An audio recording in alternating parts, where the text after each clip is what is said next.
agroecology and systems analysis, Ken's research has focused on small systems in sub-Saharan Africa, in particular on problems of soil fertility and the role of nitrogen fixation in tropical legumes, with emphasis on the temporal and spatial dimensions of resources within crop and livestock farming systems. He leads the large-scale initiative Into Africa, putting nitrogen fixation to work for smallholder farmers in Africa. Ken's current focus is on the future of farming as it relates to sustainable intensification, farm size, and the aging of farmers. He is a member of the Unilever's Sustainable Sourcing Advisory Board since 2012, and is Senior Fellow at UNEP World Conservation Monitoring Center, Cambridge, in the UK. Ken joined Wageningen University in 2001 after holding professorships at Y College, University of London, and the University of Zimbabwe. Ken is a solid scientist and a partner to IITA. Join me in welcoming Ken to the podium. Thanks very much indeed for the introduction. What a pleasure to be here. What an honor to be here today, celebrating this 50 years. I chose this title some time ago, rather pretentious title. I hope I'll try and live up to it. But Sanginga did say we have to look forward. It's not about looking backwards, but then a renaissance surely is about looking forward, I think. Anyway, I've got this subtitle. It's all about context, and I have so many co-authors, I can't list them all. There are many, many in this room. There are many others around, but particularly it's a very strong collaboration with Ben Avanal, Fred Kanampiu, many others through the Into Africa program, and that's what we'll be talking about this morning. But I want to start with my first visit to IITA, which was for the African Association Biological Nitrogen Fixation in 1990, when I met a bright young scientist. Can you recognize him? This is Ntaranya Sanginga, standing in the trials of alley cropping here at IITA. And we were showing them this wonderful technology that had been developed by IITA in the 1980s. It really worked fantastically on station, but yet already at the bar in the evening, there was a huge debate. It wasn't working. There were all these people in this sort of farming systems arena saying, yeah, but when we talk to farmers, we have all of these other problems. And that didn't stop people. I was working in Malawi around a program with PhDs. There were at least 100,000 farmers in Malawi who had alley cropping promoted to them, who were adopting it. I don't know what that means. With these species, Senna spectabilis, because they had seed of it. It's that pretty tree that you see as you drive down from the airport to the center of Lilongwe. It doesn't fix nitrogen, but the farmers were told it did. There was a bit of misinformation there, but basically we were pushing out technologies before they'd been properly tested. Now, I've worked nearly all my career on these wonderful nitrogen-fixing legumes. Green manures, grain legumes, trees, tree fallows, legume forages, as our DG here has in the past. So we've followed each other in our careers pretty much since actually the 1980s. But when we took these out and we started doing participatory evaluation, well, what did we find? Farmers' first choice was always grain legumes. Their second choice was what I'd call multi-purpose grain legumes, and I'll come back to this. The third choice, always fodder, herbaceous legumes or trees. The fourth choice was maybe woody legumes for sticks, for stakes, for wood, and the like. But their very, very last choice were green manures, cover crops, and fertilizer trees. And this was a huge disappointment to us all, of course, because we'd invested so much time in these wonderful technologies. But this was actually based on participatory evaluations in many, many different countries, some by Peter Ibanya, who's here in the audience. Samuel Ajensi is also here in the audience.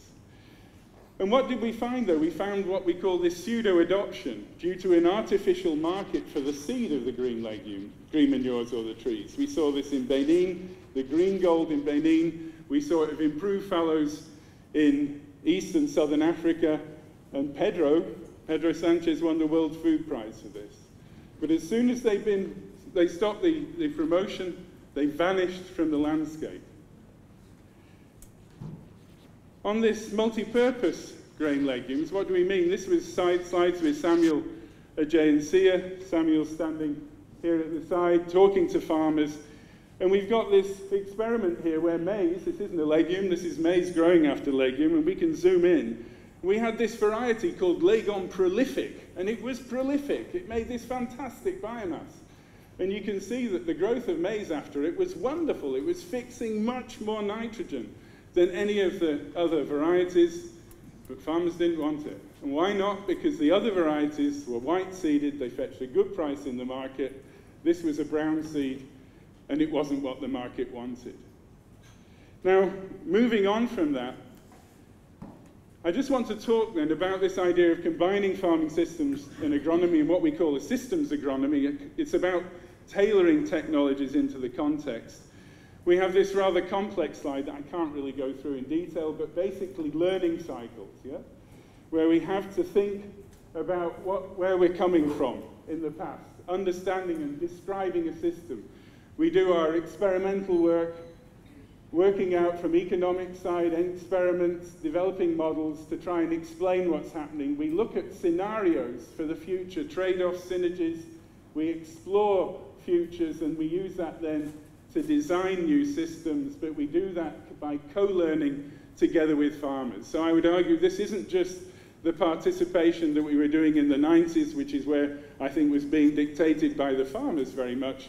We're really trying to bring science back onto the table there. And where does that lead us? Well, we have technologies here at the top. We've got the farmer diversity. In the middle, there's a suitability of technologies filtered by environmental and socio-cultural institutional factors. We have different farm factors and types here, and somewhere in the middle then, we get this farmer technology match. The analogy is the one of a square peg and a round hole. We need a square peg to fit a square hole, and it has to be the right size of peg.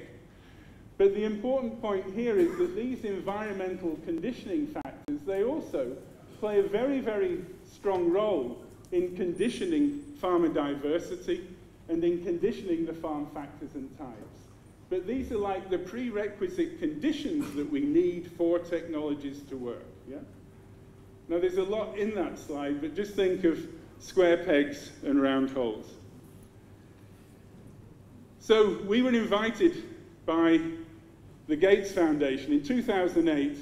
What can you do to put nitrogen fixation to work for smallholder farmers in Africa? And this is a project that I developed together with Ntaranye Sanginga, our DG, together with Bernard van Lauw and others. Yeah? So I had played a very strong role in this. So we had this goal then to really enhance the productivity of grain, legumes and other crops, to improve food and nutrition security, to look at opportunities in markets with cash crops, and then to build national capacity to fill this technology pipeline from discovery to delivery, from development to research. So it's a big project. We're implemented in 11 countries, you can see here on the map. We had a phase up to 2013, which we call a proof of concept, which was basically where we took technologies out, we tested them, and now we're in this phase which runs to the end of next year, where we're scaling up through partnerships.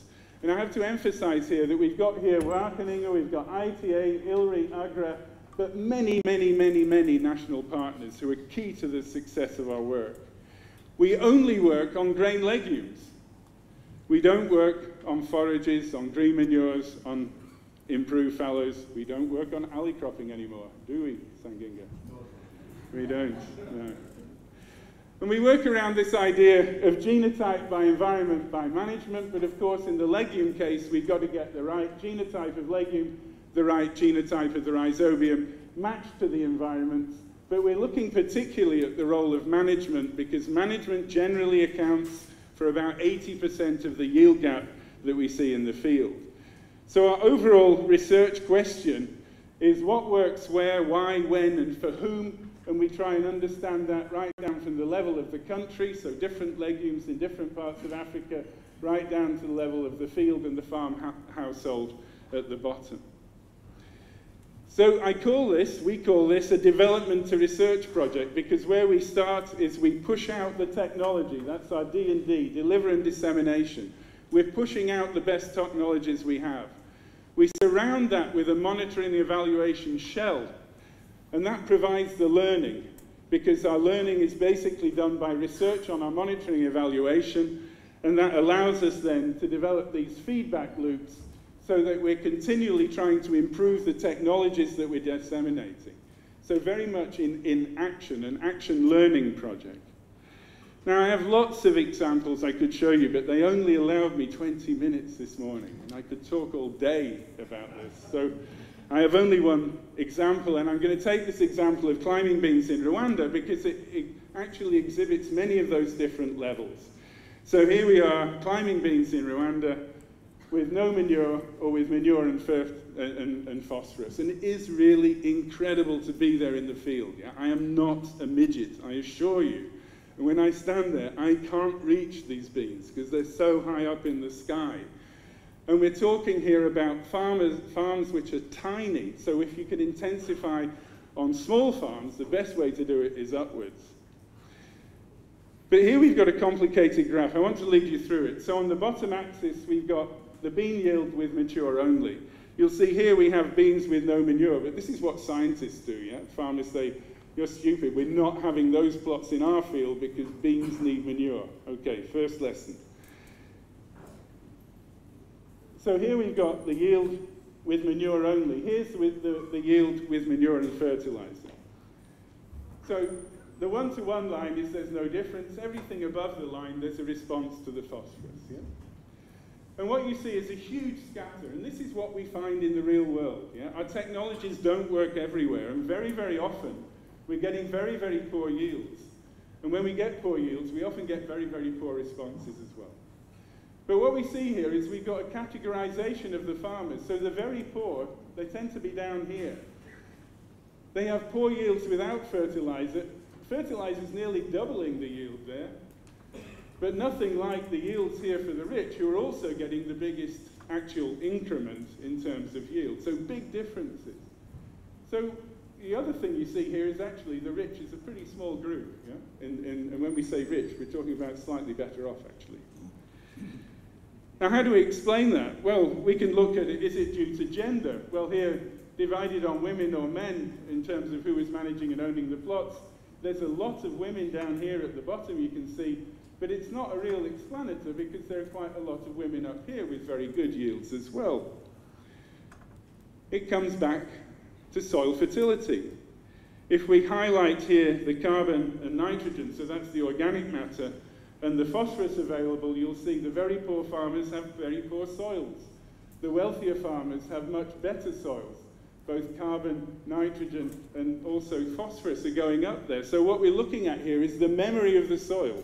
The fact that past management, these farmers have had manure so they could keep their soils in a better state. If we look then further at the stakes, because beans need stakes to grow, you see the stake density or the stake height, the length of stakes. Well, the very poor or the poor, they tend to have fewer stakes, they're shorter, they're inferior quality, so the beans can't grow as high. So we're looking at a whole range of different things. The history of manure use, planting time, timing of weeding, stake density, stake length, organic input use, pea fertilizer, labor input. And those together actually help us to understand the yield gap, understand the constraints of different farmers so we can tailor technologies back to that diversity of farmers. It's all basically good agronomy focused on the context. This is Sanginga's younger brother, Jean-Marie, in DRC, standing in between two plots, one which had maize after maize, one which had maize following climbing beans, and you can see there the big impact that legumes can have on the subsequent crop. So in Into Africa, we've been moving these things forward. Large-scale dissemination, very close contact with farmers in different groups. The white line here, which you can just about make out, is the target. The black line is what we think we're going to reach in terms of numbers. More than 600,000 farmers with these technologies. We do that through a variety of means. This is a public-private partnership in Ethiopia, which runs with ILRI and Into Africa here, with a local inoculant company who are leading, together with a seed producer, an input supplier, with training and dissemination, and with a company which is marketing this particular variety. Here we are in the field on a field day with our Gates colleagues, and this is this large seeded chickpea variety which fetches a very good yield and profit for the farmers. So we're working through some of these PPPs with as many, in this case, 23,000 farmers, sometimes 30,000 farmers. Very powerful for scaling. But where do value chains work and where they don't? This is from Western Kenya, Vihiga, Migori, places that Rule knows very well, where we're looking here at these are the number of farms. It's 100 farms in each case. We're looking at the land being used for food self-sufficiency. The green is the land available for intensification with other crops.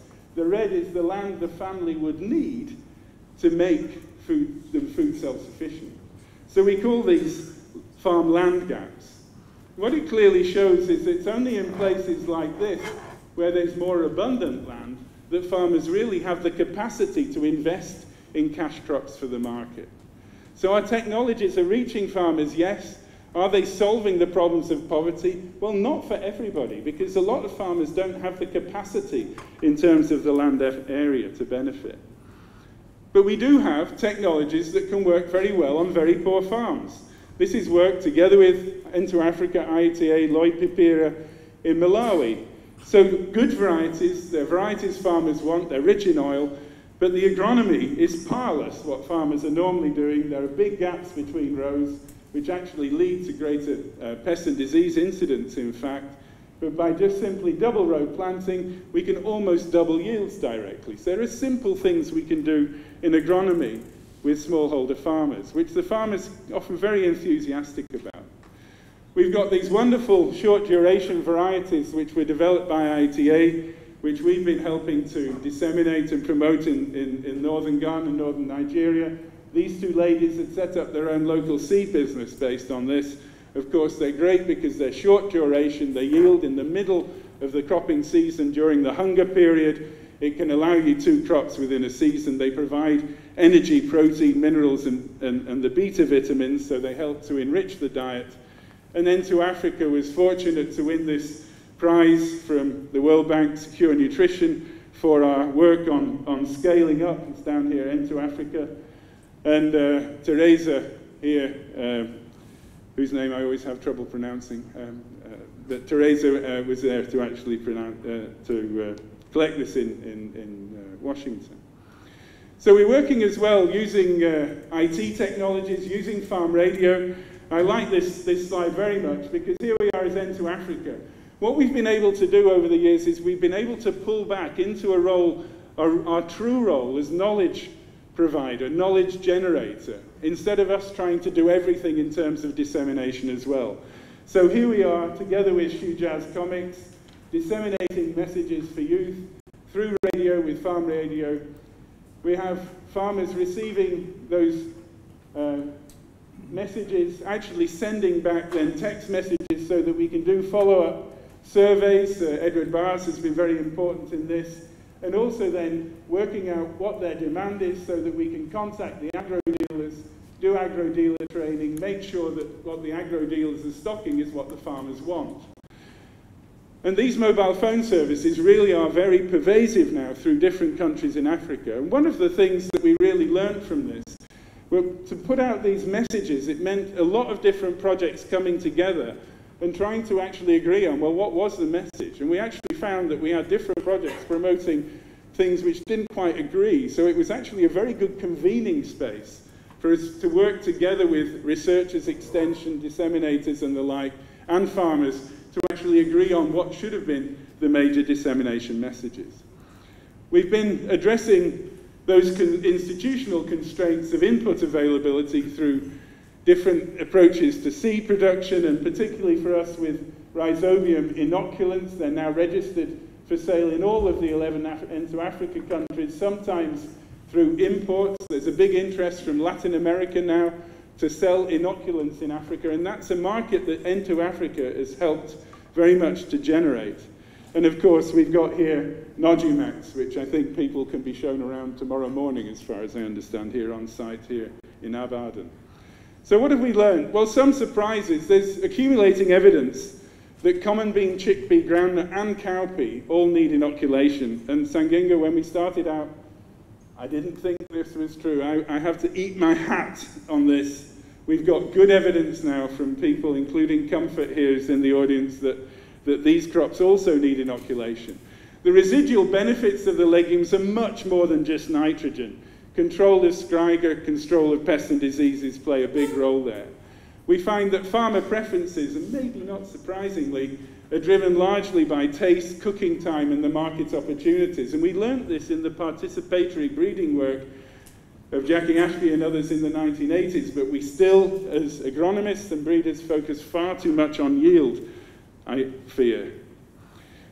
Our seed diffusion studies show us that farmers are actually sharing seed with at least 5 other farmers. So when we say we've reached 250,000 farmers, we've actually reached more than 1 million, because they're sharing those technologies among themselves. And we have evidence on this from 4 different countries. And we find as well, of course, that working through PPPs is a very strong approach. So I want to finish back on this slide. I think we can't ignore the importance of the farming systems context. Now, we've got a huge amount of research on all different aspects here, but particularly these socio-cultural, institutional, economic factors can be actual killers for us trying to push and promote technologies, and it's very often only actually small proportions of the farming community who can take direct benefit from what we're offering. We're developing our knowledge, though, into things like this recommendation tool, which will be eventually app-based, so we have different varieties, different best bets, moving to what we call best fits. We click on a row, a box appears, we look then at the production schedule, we then add to that additional information of suppliers, learning pathways, background information, that can be then downloaded. We can fill in new ones through partners. So to conclude, we know that we need a good genotype, we need to tailor it to the environment. That's the work of our breeders. It's absolutely essential, but when we go to the field, management is absolutely overriding in terms of the performance in the field. Our nitrogen fixing grain legumes are amazingly flexible. We've got short duration, long durations ones. We've got variety of seed types to match different types of markets, and also which can fill this sort of basket of options for both richer farmers and poorer farmers. It's all about tailoring technology to context, and I'd argue that what we call now farming systems analysis rather than farming systems research is underpinning and guiding that. I mentioned this key role of public-private partners. Our focus is on continuous learning and improvement, and we're really putting nitrogen fixation to work in African agriculture, and we do that through a myriad of partners who we have to thank for their partnership and their cooperation, and particularly to all of those here in the room who contribute to this work. Thank you very much.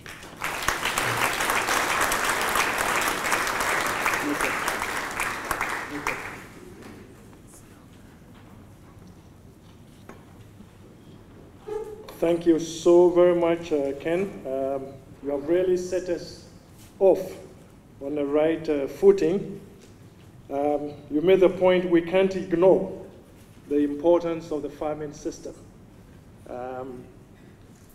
and placing things in that broader context, realizing all the interactions that have to be dealt with, and I think that applies to all the research that we do. We would be taking questions and discussions after the first 3 presentations. All the 3 speakers will be up here, and we will have a chance. So if you have some specific questions or comments, Please note them down so it doesn't escape you. Thank you. Okay, so our second presenter is Dr. Bruce Campbell. Bruce is director of the CGIAR Research Program on Climate Change, Agriculture, and Security, CCAPS. And he is a staff member of the International Center for Tropical Agriculture, CIAT. He is based at the University of Copenhagen and Wageningen. The CCAPS team works on adaptation to increased climatic variability and mitigation. Bruce has been doing interdisciplinary science for development for 2 decades, championing new approaches to doing applied research on natural resource management. He was previously based in Zimbabwe, Indonesia, and Australia, where he has worked in agricultural and forestry research for development and indigenous natural resource management. He has published over 120 peer-reviewed articles and more than a dozen books. Bruce, we are very happy to have you here, and the floor is yours. Good.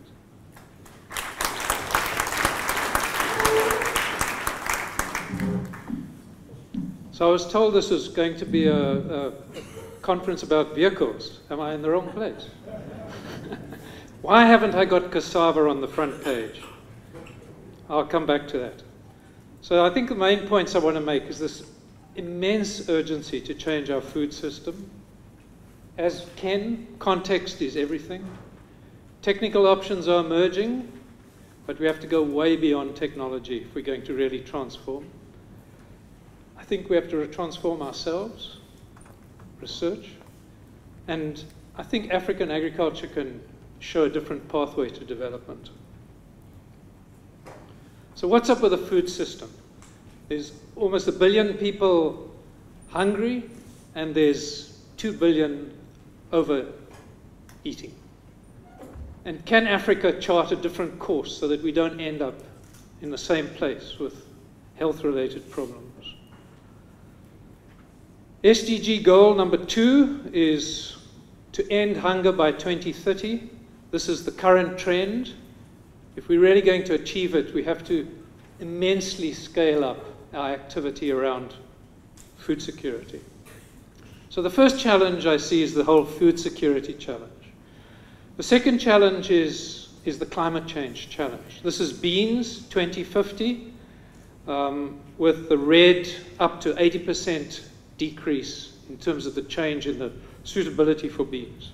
I'm from Zimbabwe. I cannot expect my grandchildren to reap beans from the fields. Essentially, this is what it's trying to tell us. And you can show this for different kinds of crops, and different crops are hit in different ways. But of course, climate change is already with us, and this is something that's really neatly done by the American Meteorological Society, where for different years they look at all the extreme events, and then they get climate scientists, meteorologists to go out and investigate these extreme events and try and understand whether they link to climate change or not.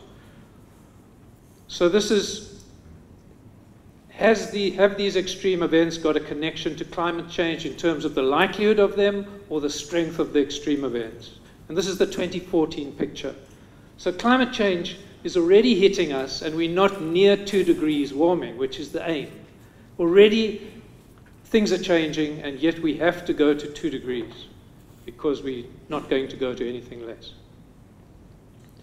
So the second challenge is the adaptation challenge. The third challenge is an environmental challenge. So I don't know if you know this work of Stefan and Rockstrom, where they've looked at planetary health. And for stratosphere ozone depletion, ocean acidification, they put it in the green zone still, the safe zone. Now actually, if you talk to any marine biologists in Australia, they say we're already in real trouble in terms of the coral zones going. So even though this is in the safe zone, there's troubles. For climate change, land system change, freshwater use, it's up in the yellow zone, increasing risk. For biodiversity integrity, genetic diversity, and biogeochemical flows, phosphorus and nitrogen, we're we're already in the red zone in terms of trouble. There's some variables which they haven't been able to quantify yet. Recently what we did is we looked at the role of agriculture in pushing these variables, and that's the blue.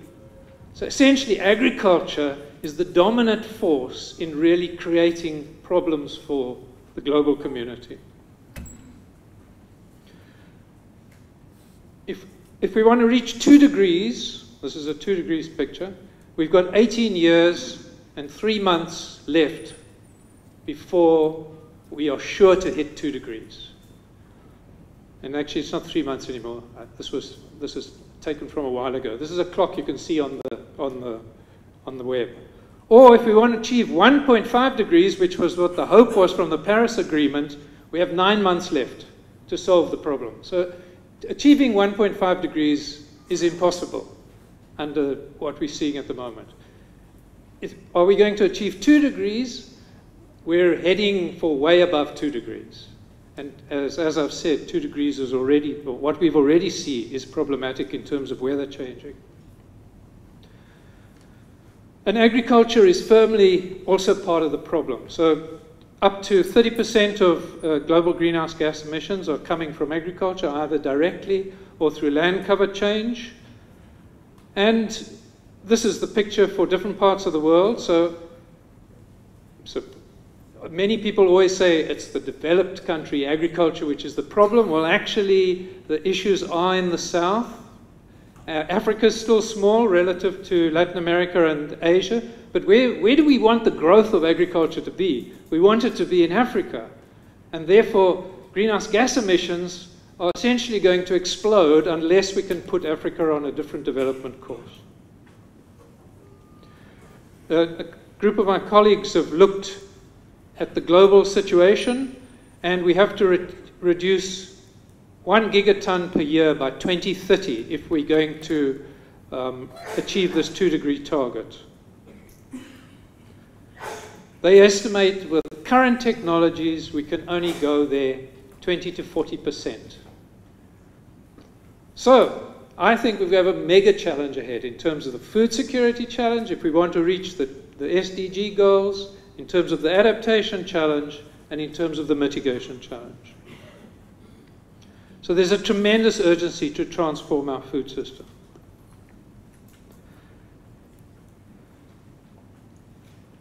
So can innovation do it? And I was invited to the June talks of the Climate Convention and to a section on innovation and climate change. And agriculture was not on the agenda at all. It was Tesla's, clean energy, industry, transport, those kinds of things. No agriculture. And yet agriculture is 25% of the problem, and yet agriculture is probably the sector which will be most hit by climate change compared to other sectors. So we're not doing a great job in getting agriculture on the map in terms of climate change innovation.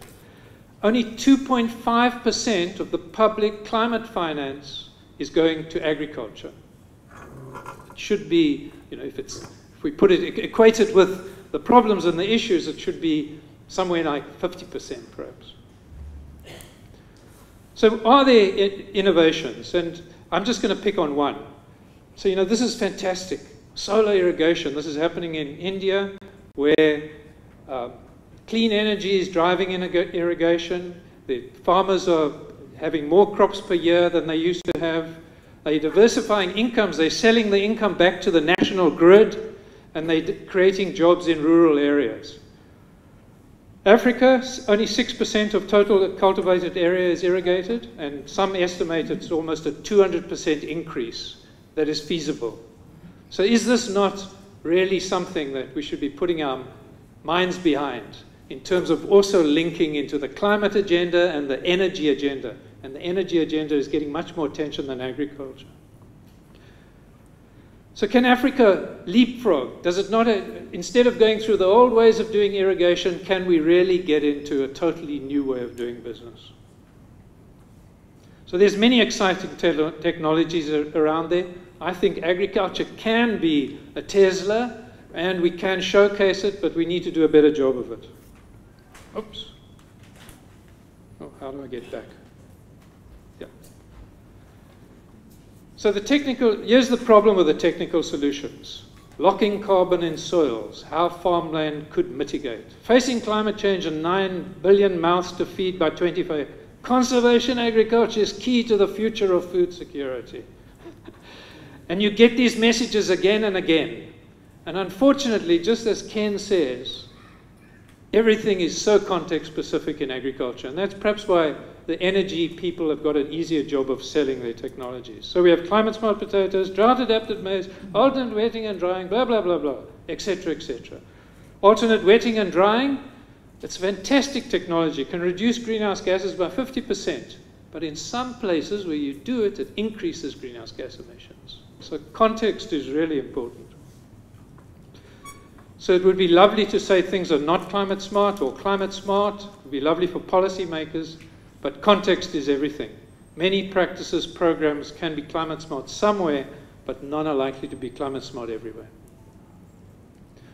So context is crucial, and that means a real important role for scientists in terms of prioritization. What should be done in different places? So we have to drive an agricultural transformation, and climate-adapted and low-emission technologies are surely going to be a key part of it. But I think only one part, and this, I think that Sanginga mentioned this right at the start.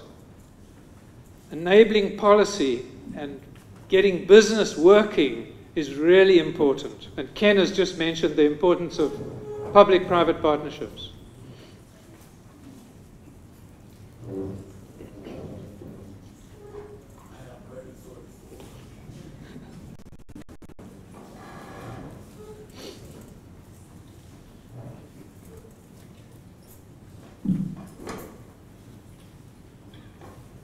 So creating an enabling environment for the technologies that many of us are working on.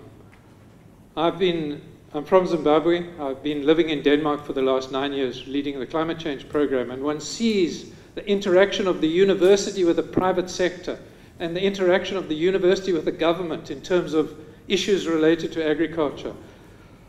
Their agriculture in those countries is just shooting ahead to a different place. Zimbabwe, government effectiveness.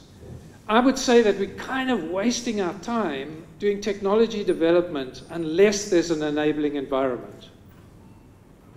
Doing business.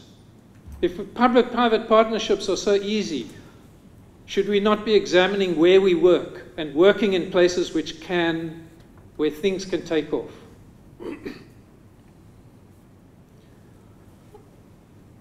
Index-based insurance, I think, is another key. So it's normally one associates insurance with protection, giving relief, but I think much more important is the promotion function, catalyzing access to credit, technology, new markets, and getting farmers additional income.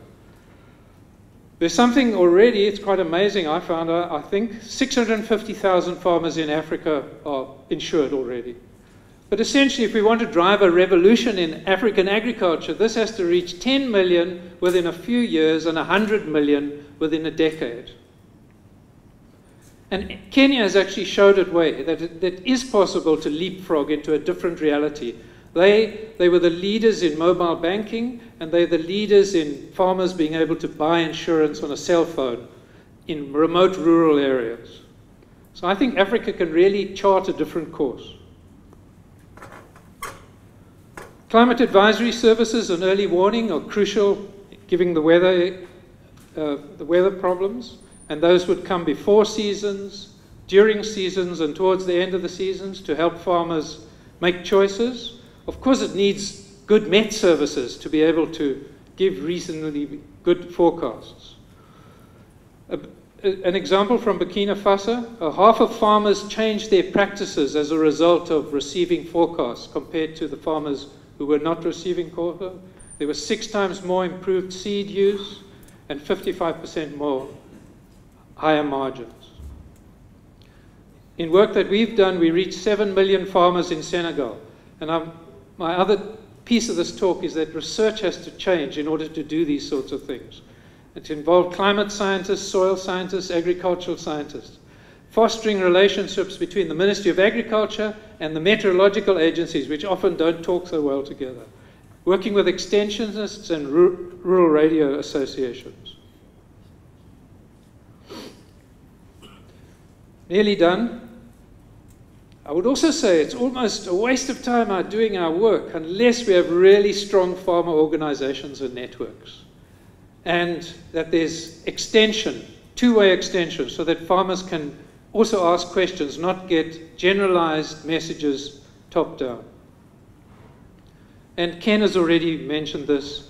I mean, I think the revolution is going to be in mobile phones. So if you look at the GDP of Africa at the moment, it's doing well. It's going something like this. If you look at mobile phone penetration into Africa, it's going like this. It's going through the roof.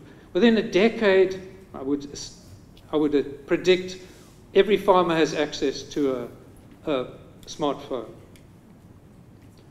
An example is Econet Wireless.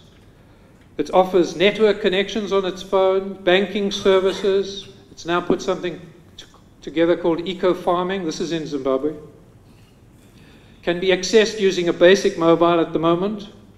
700,000 farmers are registered. Farmers pay $1 a month to get membership to the farmers organization, farming tips, so they're climate-informed advisories, index crop insurance, and interestingly enough, funeral insurance cover. So they believe that it's a package which you can't just do insurance by itself. It has to be done as a package with other kinds of things, which may be way out of the agricultural field. And what's the last thing on the ground? Well, I left that one open because I'm sure there's something missing, and I'm waiting for the comments.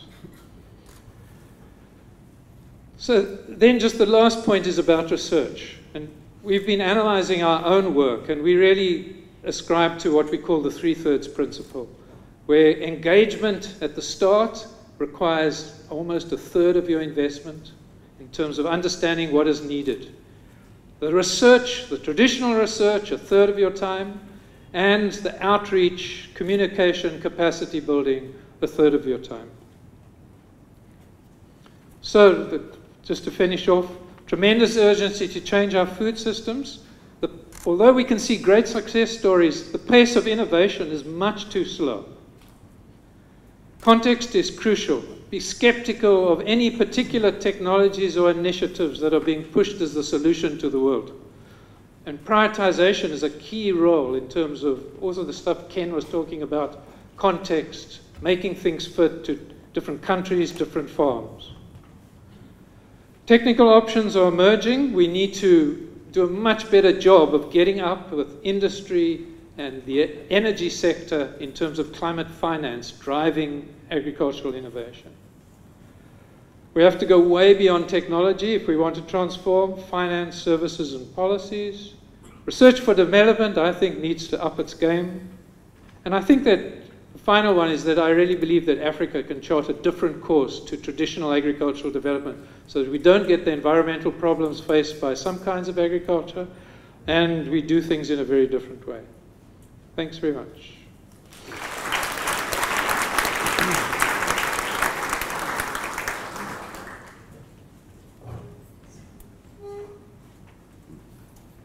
Can we do better? Appreciate it.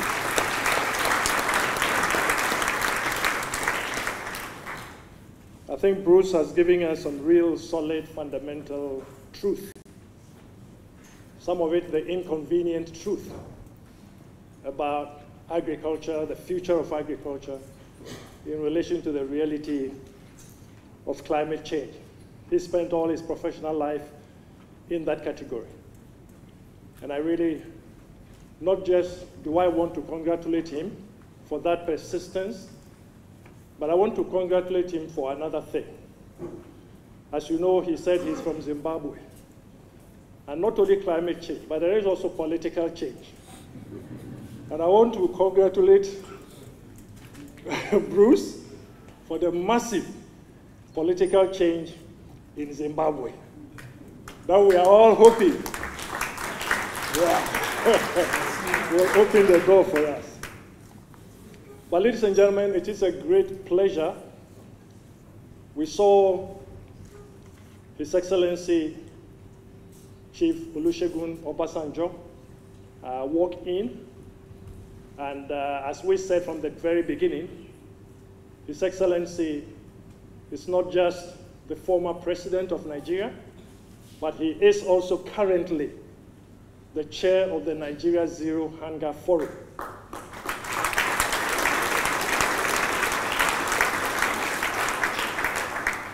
But there is one position that he still holds that is very dear to his heart. When he introduces himself, he doesn't talk about his former presidency status. I've heard him introduce himself as the Honorary International Ambassador for IITA.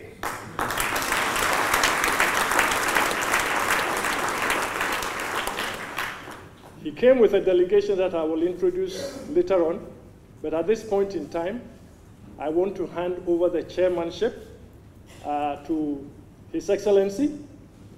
And whilst doing that, Your Excellency, if you will permit me, I would like to announce that the next speaker unfortunately had a ticket technicality at the airport.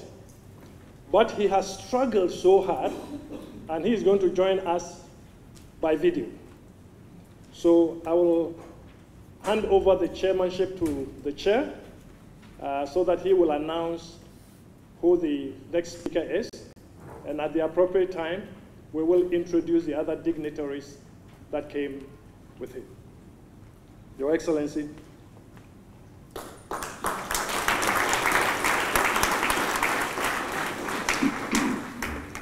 Thank you very, very much.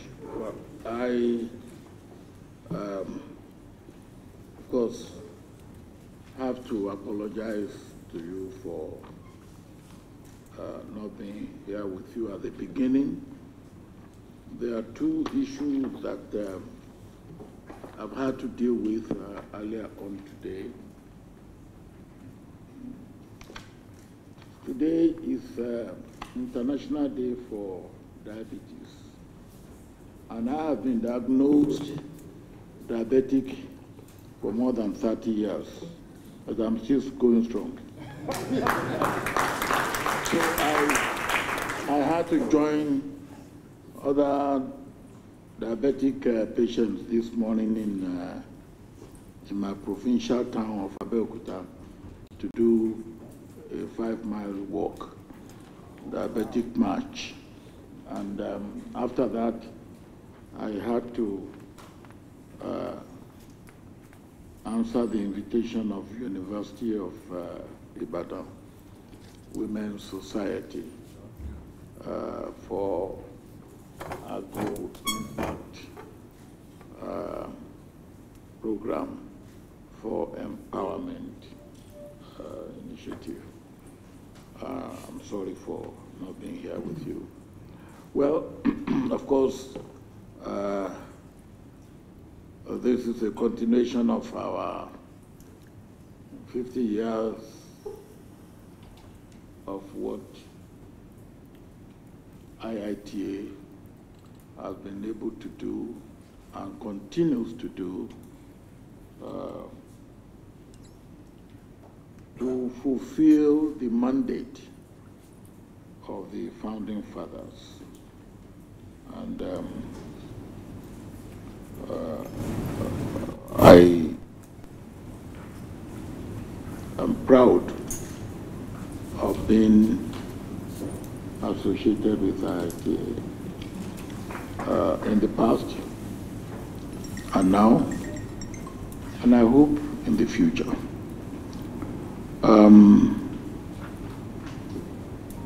The one that sticks out in my mind is the cassava mealyborg.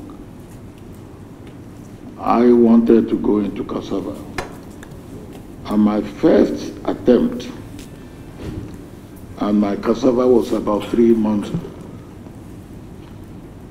old, and then the head started punching. And I said, what is this? Well, within the space of 3 years, IITA gave us cassava that is mealybug free. And that is what has enabled Nigeria to remain the largest cassava producer in the world. We thank you for that. And we thank you for many other things that you have been able to do and you continue to do. Well, as honorary ambassador of IITA, I will go anywhere to say to the world what you are doing. But I have also said, and I will say this again, it's no use having all these things that you produce unless it can get to the hand of the farmer. And for anybody to say that your job is to innovate, to research, and keep the product of your innovation and research on the shelf in your air-conditioned rooms and offices and stores, I think that would be really unfair to the farmers. We must get whatever you produce there to the farmers. And whatever it takes us to get your product to the farmers, I believe is worth it. So for me, I will say that getting the products to the farmers is almost as important as getting the products ready. Because the product that is not in the hand of the farmers is wasted product.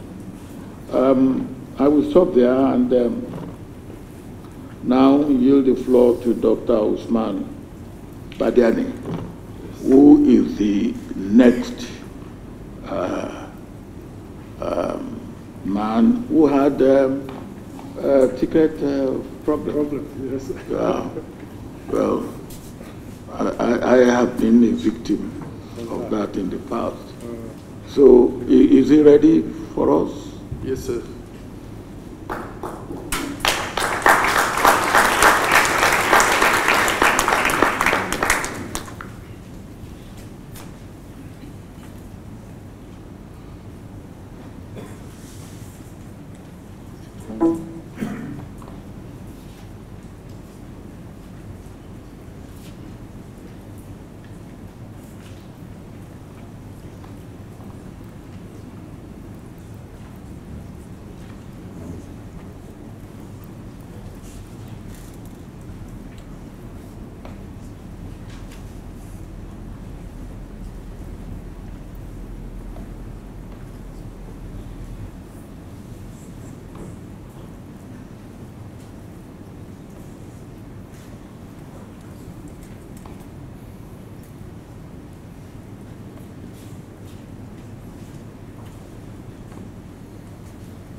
Well, we're trying to set it up on the audio now. Okay. Yes, get started with that. Yes, I can hear you.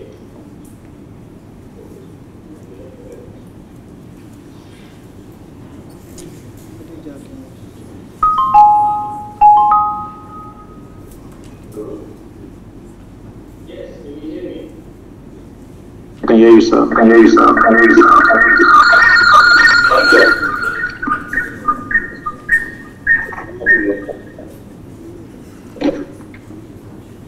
Over to you, sir. Let me know when you're ready for me to start. Everything you can go ahead.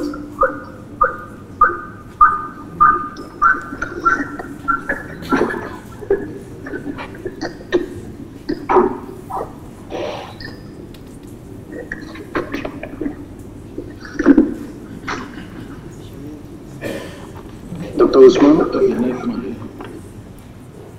Yes. I can hear you. Over to you, sir. You want me? Okay, you want me to get started? Yes, sir. Okay, very good. Good morning to everyone. And sorry I couldn't be there. I know you don't want to hear the explanation, but my ticket got cancelled, and I found out when I get at the airport. Sorry I can be there, but I'm happy to join at least virtually, just because of the long-standing cooperation we have with IITA that we really all enjoy and appreciate. It's been a long journey with them together, more than a decade in the joint programming.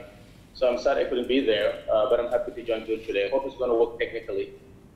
I was asked to speak to the rise of the processing sector in African agriculture, economic recovery, urbanization, and the transformation of staple value chains. Let me start with my first slide, because I know we're starting late. There's a remarkable thing that's happening in African countries since the beginning of this millennium. It is the much stronger and broadly shared growth of African economies. We always had one or two countries that did well, but we never had that many countries that did so well for such a long time. Yes, it hasn't solved all the problems we had, because we had 3 decades prior to that of economic stagnation and decline. But the last 10, 15 to 20 years have been unprecedented.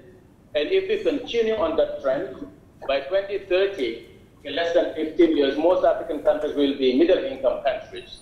And by 2030, virtually all African countries will be middle and high-income countries. That, of course, creates a good environment for demand and a good environment for markets, not just for high quality industrial goods, but also for food. But then that food has to be different, and that's why the processing sector is going to be one of the biggest beneficiaries of that. Here is another graph that is showing the expected growth of urban food demand in Africa. It is, and this is projections that were done by around 2005.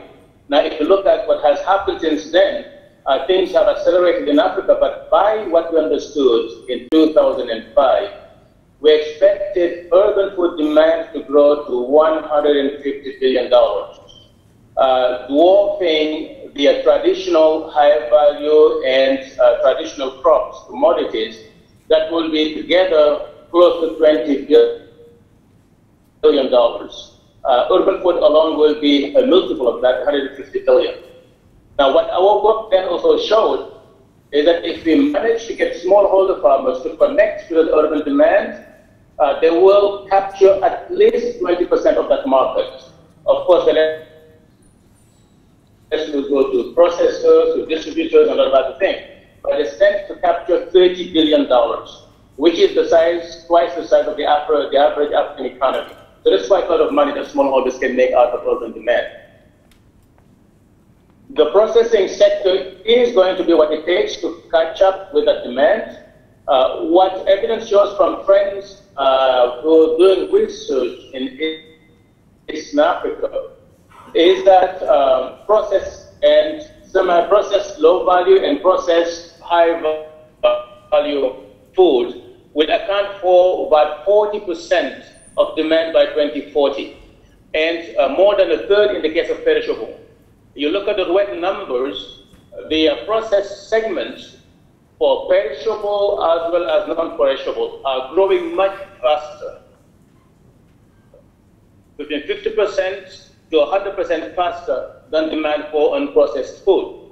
What lies behind this is that with urbanization, as the middle income class grows, we've discovered, our friends from Michigan State University who did the work in Eastern Africa have discovered that the middle class actually may be spending money on caviar and wine, but they really also love to eat the traditional staples, but in a refined, more sophisticated format. And that has given rise to the processing sector. And it is just the beginning. How does the traditional staple sector morph into a modern, transformed sector that can meet the needs and expectations of the urban middle class and the urban consumers? What happened is, before the beginning of the transformation, most traditional food was eaten in-house. It was home-based processing. Whether it's gari, or it is chakri, or it is couscous, it was home-based. What the transformation processing sector does is to move to the first stage where the home-based food is now partially externalized, starting with the production of ready-to-cook products on the shelf. So instead of doing the first steps of the processing, you can go to a store and you buy the ready-to-cook products and then you cook the stuff. The next stage is where you have ready-to-eat products on the shelves, where you entirely take out the cooking portion of the food consumption cycle and get the stuff from the shelves and eat. So these are different stages that different staples are on and that they will reach with time. I will show the example of the millet sector in Senegal to illustrate what's happening. In the 70s and 80s, even into the 90s, in order to eat millet-based food in Senegal, you had to live in an area where there's proximity to the farms to get access to the raw material that can be milled in a milling unit around the corner and have it processed in the house. It was so much shorter as a value chain that if you traveled about less than 200 kilometers to Dakar, you might spend a year in Dakar without eating millet-based food. That was a very, very short change indeed. The first step of the transformation, in order to prepare all these different types of food that are millet-based, you don't have to any longer live in a house where somebody had access to the farm, to the products, to the milling unit around the corner, and then to process the food in home. You will go around to a supermarket and you can buy any of these millet products ready to cook on the shelf, and you can prepare for yourself each and any of those different food items. What that did is that it expanded the value chain out of the villages into the urban centers. And interestingly, here in Senegal, and I'm sure you'll find it in other places, this actually skipped the small towns and the rural towns. It went straight into the major capital city in Dakar. That's where the ready-to-cook products on the shelf started, so that urbanites could buy those and eat the same food they would have eaten in the village or in the rural town. That was the first step. So you could buy that and cook any of those meals. And the last step now, which are ready-to-eat meals on the shelf, branded by a big, large number of small enterprises. And at this stage now, the transformed millet products have reached the smaller towns and the intermediate towns. Starting from Dakar, is now spreading around the country. And what it did is that there are new fashions now around bigger cities of eating millet-based foods around the weekend. And remember what I just said. If in the 70s and 80s, you came to Dakar, you could spend a whole year without eating a millet-based meal. Now it is a custom around Dakar and intermediate cities that people have to eat millet-based meals on the weekends and after major holidays. Now, what is the dynamics in the processing sector, and what do we need to do if we would like to build on that emerging processing sector to boost industrialization in the agricultural value chain. Whether you're talking about cassava or millet or maize or other products, traditional staples, what happens is that somebody initiates a technology that is successful in transforming the staples, and because it's often not very, very complicated, it is easily and quickly imitated by a large number of people. So the number of firms really grows exponentially. You'll find a lot of people doing it. Yes, different qualities, but they're all trying to do the same thing. So you easily face a rising number of firms producing the same low quality, often imitated goods. What that does, the larger the number becomes, the smaller the profitability. So as new entrants copy the same products, selling the same curry around the corner, the same chakri, the same dege, the same white meal, the more they do that, the more they enter and the more profits start falling for everyone, reducing the capacity to invest and innovate, and therefore stifling firm growth and maturation to bigger entities. That is basically what we have in front of us at the beginning of the transformation of the staples value chain. So the challenge we have, or the opportunity, is how do we bend these two curves? How do we slow down the mushrooming of low profitability, low quality food producing enterprises in order to bend upwards the profitability curve that will allow some of those enterprises to mature, to grow, to special.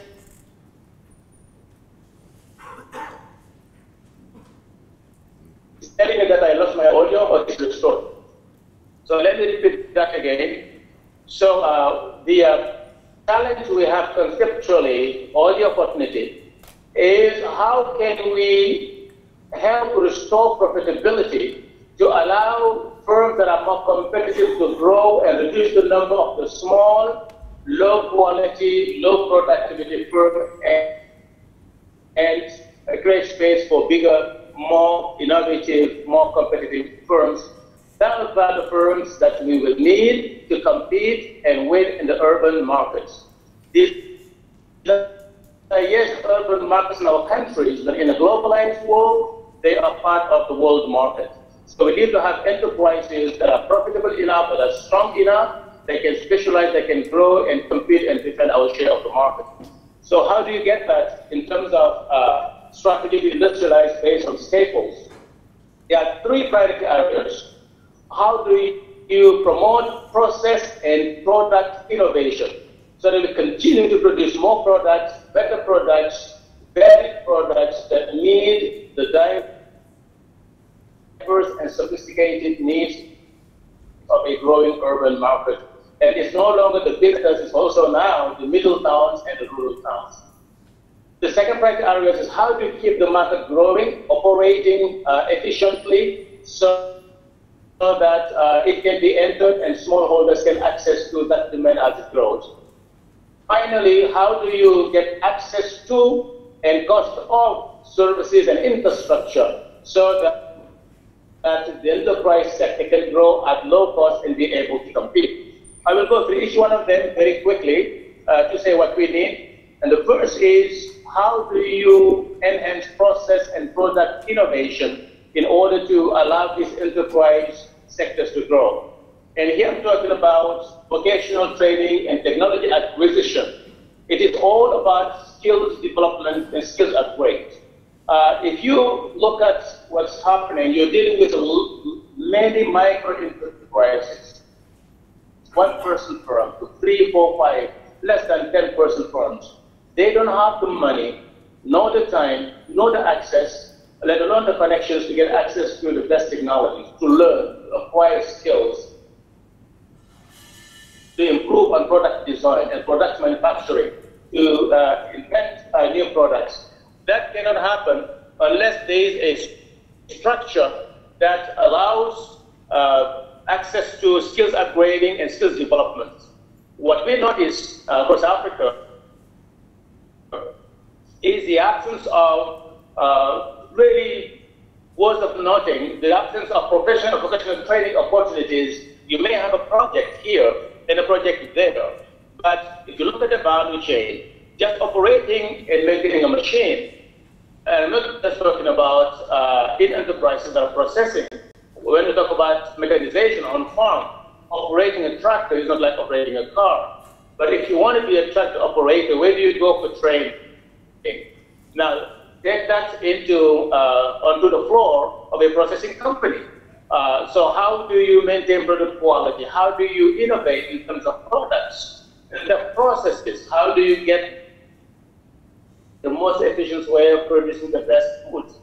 Those require access to professional and vocational training for youth and other people who are already in the productive cycles to develop and upgrade their skills.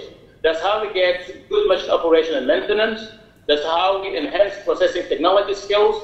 That's how we improve packaging and distribution, food quality and safety. That entire institutional framework, the technology access infrastructure will have to be invested in and mainstream, not in terms of projects and pilots, but mainstream just like we have elementary or secondary education. Some may tell me we have colleges, but we cannot ask people to go all the way to colleges to acquire skills. Some might want to do that earlier in their life cycle. But also, even if someone, you will need to train people who don't have the time to go to college because they're already in the productive cycle. So investing in professional mainstream will be one of the key priority areas to allow us to industrialize based on staples, modernizing sectors. Second is market development, that the markets operate, and here we're talking about the policy environment for trade, for competition, for quality, and for standards. These are very important to allow the processing sectors to have clarity and transparency, to also be able to compete and allow quality and good products to prevail in the markets. What you can do, we looked at 3 options here, and these are ECOWAS countries. What you can do to help boost that growing demand, you remember me talking about $150 billion by 2030. You could do a little bit to boost it even further, because those $150 billion were based on the assumption that nothing changes, things just continue the way they were.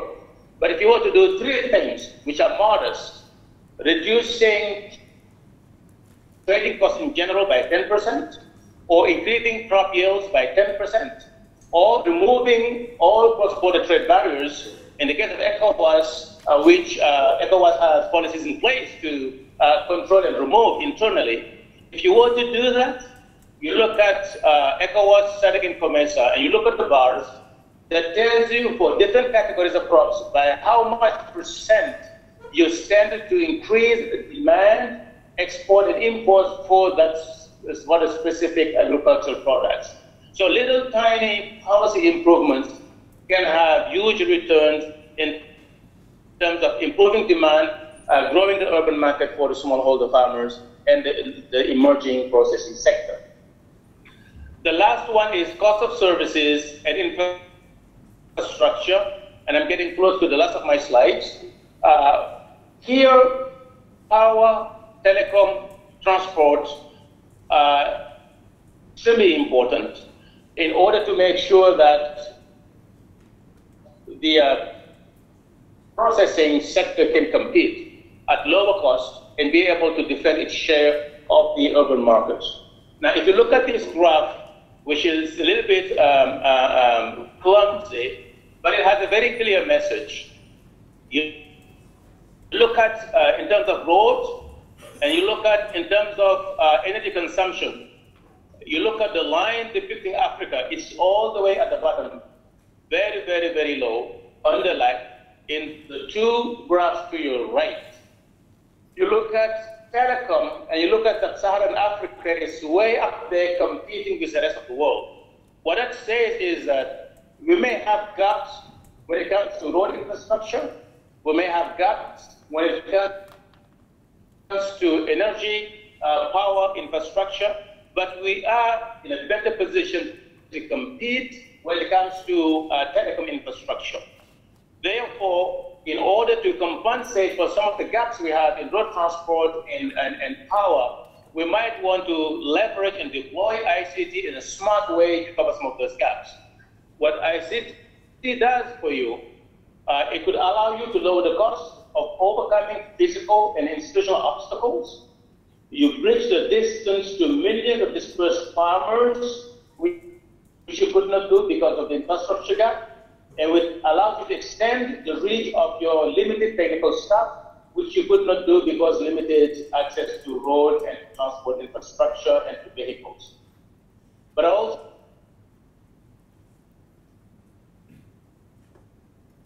you lost me? Okay, Scott, thank you. So, targeted use of ICT can allow us also to lower the cost of access to technology and services.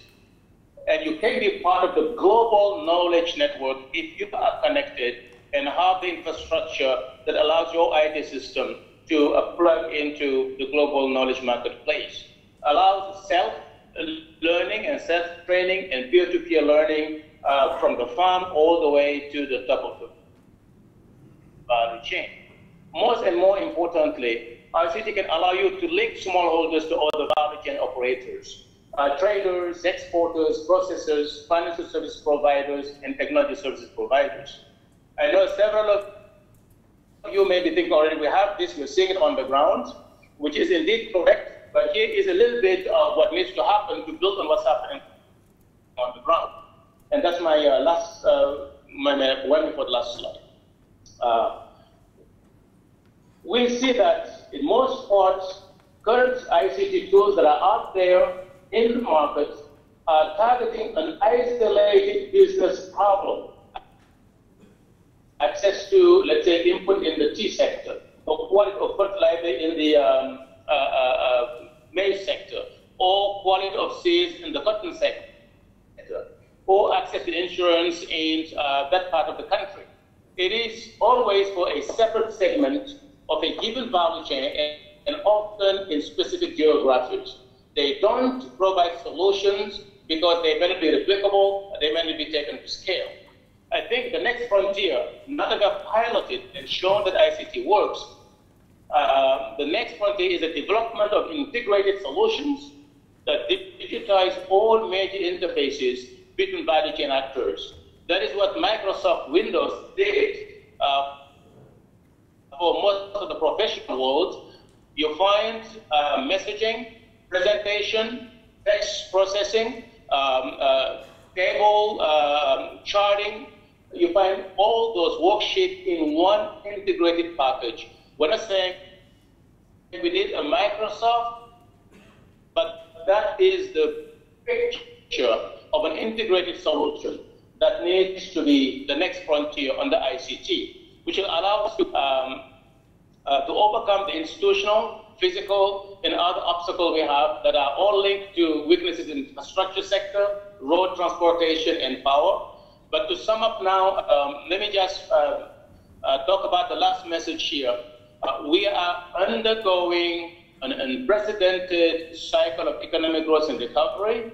More African countries are growing at a faster rate than ever before. We still have daunting challenges in terms of driving down hunger, in terms of reducing poverty. We're going to do it fast enough. Those were piling up during the 60s, 70s, and 80s when we were having problems. We have now turned the corner. The question is, how do we accelerate that? And how do we use that to create jobs, well-paying jobs, and diversify our economies? The staple sector is producing its own contribution through the transformation of traditional staples. The processing sector is growing much faster than the traditional staples, catering to the need of the growing urban sector. We do have private areas that we want to pay our attention to in order to be able to continue and enhance that process to make sure that our processing sectors are competitive, and through that our smallholders can capture parts of the growing urban demand. It's about skills development and skills upgrading. It is about policies that help markets to grow even better. And it is about access to services and to infrastructure to cut costs and make our enterprises sector competitive in the urban market. Sorry, I hope it wasn't too difficult with the audio, and thank you for your time.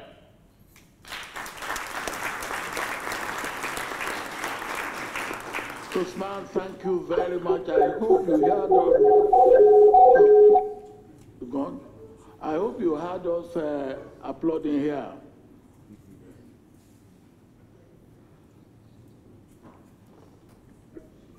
Hello? Yes, I can hear you. I've just muted my mic, so I can hear you talk. Thank you. Yeah. Now, we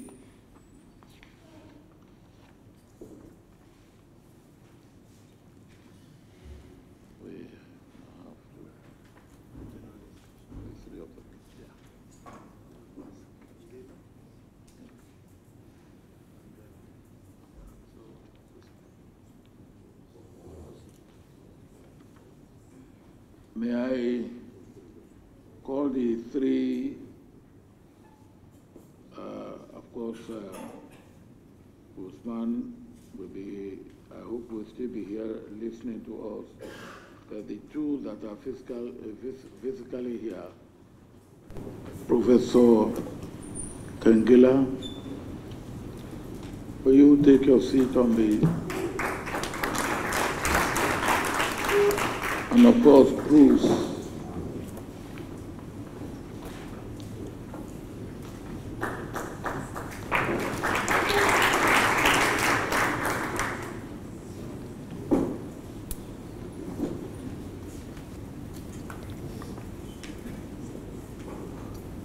Opportunity for us to now interact with them. I came in when Bruce was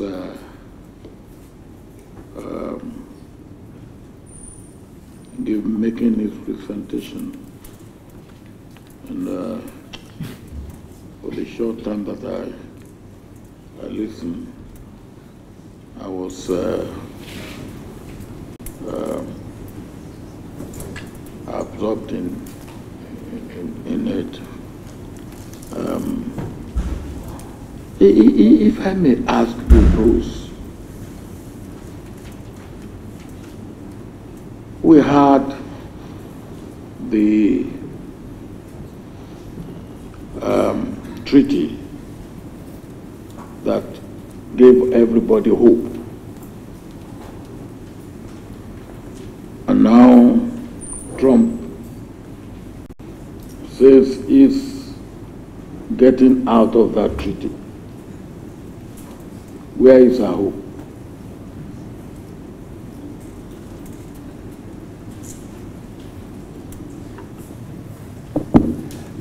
So I've just come from Bonn. And I think that the spirit was that everybody else is going to step up and leave the US behind in terms of a global player.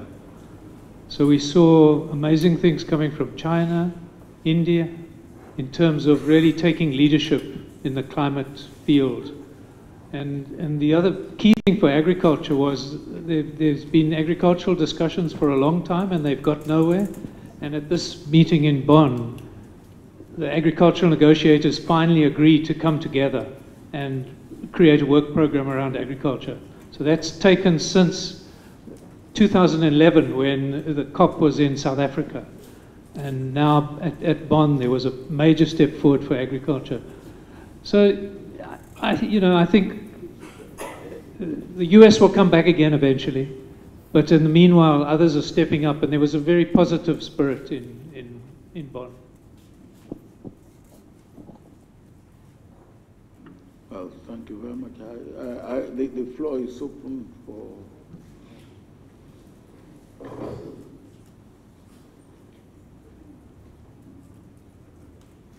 The chair has opened the floor, so if we have any questions to either Bruce, I think Usman is also online, so if we have any questions, we can...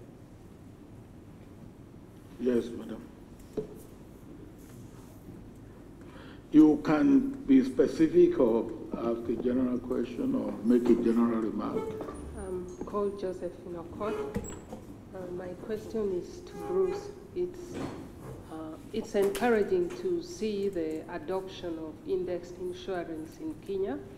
And I'm one of those who tried to apply in my seed company, seed insurance.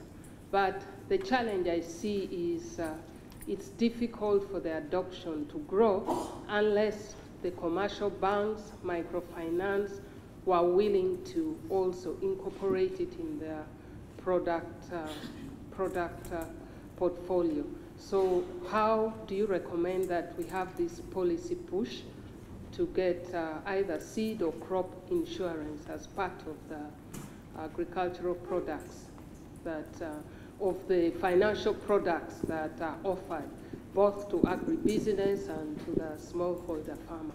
Because without it, I don't see that adoption growing. Because the insurance companies work on their own, the bank is here, or microfinance is lending on its own, so I don't think it's something that can work.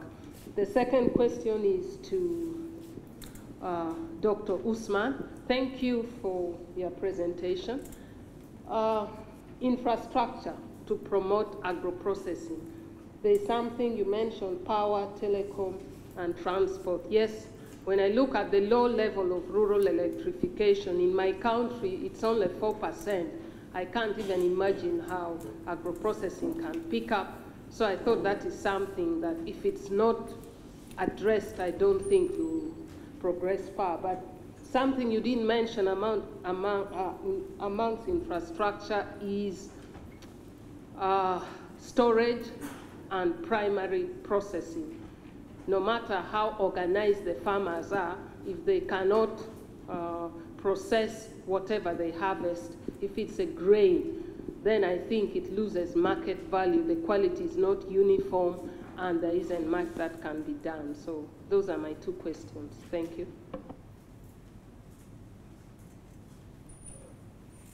I think we better have a couple of questions or remarks. So, yeah, yes, and then we come to you. Thank you very much, Your Excellency. I think this is a very interesting process. We are very excited because that the demand in staple crop will rise up to $100 billion, and that small-scale farmers are likely to make up to $30 billion.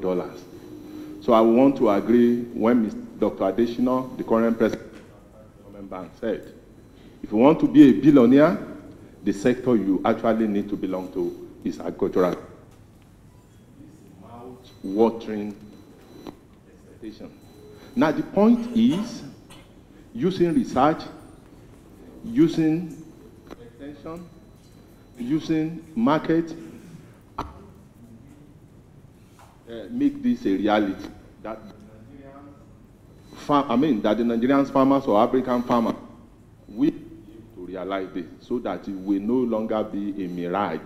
How are we going, in view of the climate change, in view of several challenges, access to credit, and some of the big challenges that are going to face the small-scale farmers?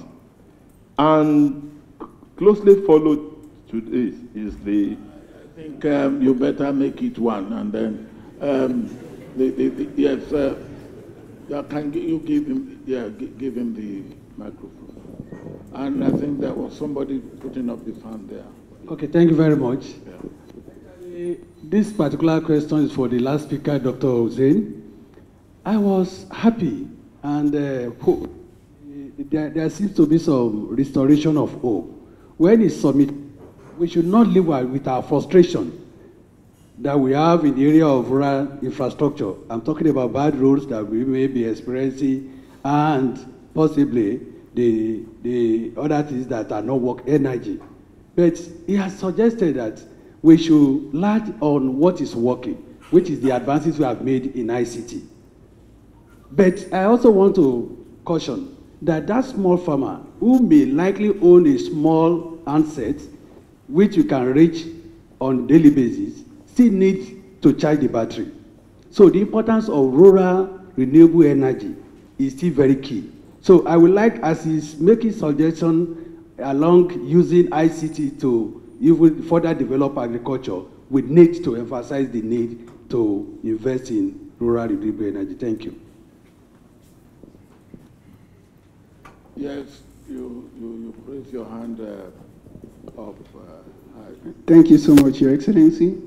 My question goes to the last speaker, Usman Badiani. On slide 14. Are you hearing us? Usman? Usman, are you there? Yes, I'm around, but I did not hear the question. Okay. Yes, I'm here. Okay, remain there, please. I'm here, but there was an echo. Thank you, Your Excellency. On slide 14, we saw an outlook of how to increase the profitability along the processing sector. But again, we see that the number of firms continue to come down as the profit level, the profit margin increases. So I would like to ask, what are the scenarios and the drivers that we can adjust, work with at policy level as we look into the next 50 years, so that the number of firms will increase and also the profit margin will increase? Because if the number of firms continue to decline the way we have seen, then the level of post-harvest loss will continue to increase. So how do we maintain a balanced line so that the profit margin to the farmers and to the entrepreneurs will be increasing, and also the number of firms that goes into agricultural processing will increase? Thank you. There's another hand there.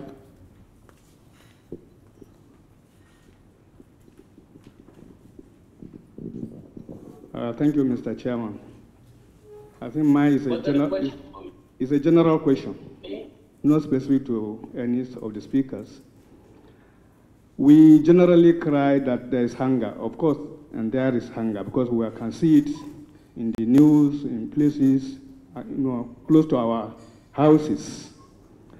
But yet, when you get to the markets, the food is always there, probably looking for buyers. Are we discussing issues of accessibility and affordability of food? That is one component of the question.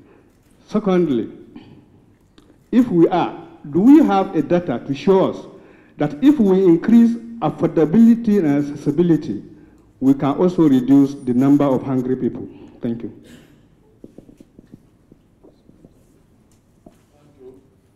Well, since there are no more hands up, one more hand up, one more hand, because I want you to be able to cover all the points. And yeah, yes. Thank you. This question is for Professor Giller. End to Africa is a huge program. Are you happy with the return on investment?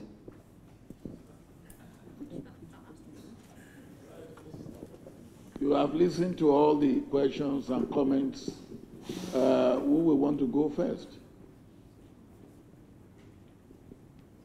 Bruce, you are very courageous. He told me I had to be first. I only listened to professors. So there's really another interesting thing from Bonn at the climate talks was that agriculturalists and the farmers' organizations and the development organizations said we need more money. We've got all these issues to deal with, and we haven't got enough money.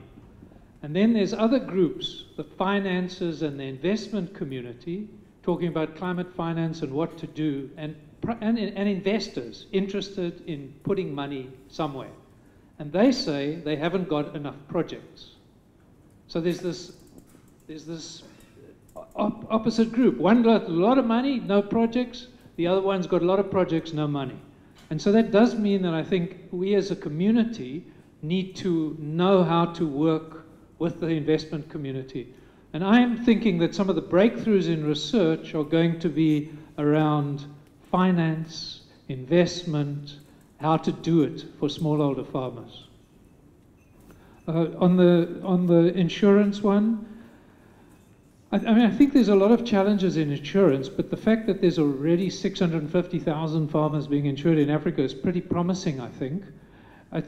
I think it also comes back to what Sangingo said right at the start, and I would go back to top-level leadership and policy environment, so that there's a lot of problems with insurance regulatory frameworks. For reinsurance to work and to bring down the costs of reinsurance, they have to work at huge scales across countries. And all the regulatory frameworks in different countries are different, and they have trouble trying to work. So there's all those challenges around regulatory frameworks, which I think can help stimulate uptake. And I think another key lesson is that it's not something done by itself. It has to be bundled as part of other things, and they may be life insurance, funeral policy insurance.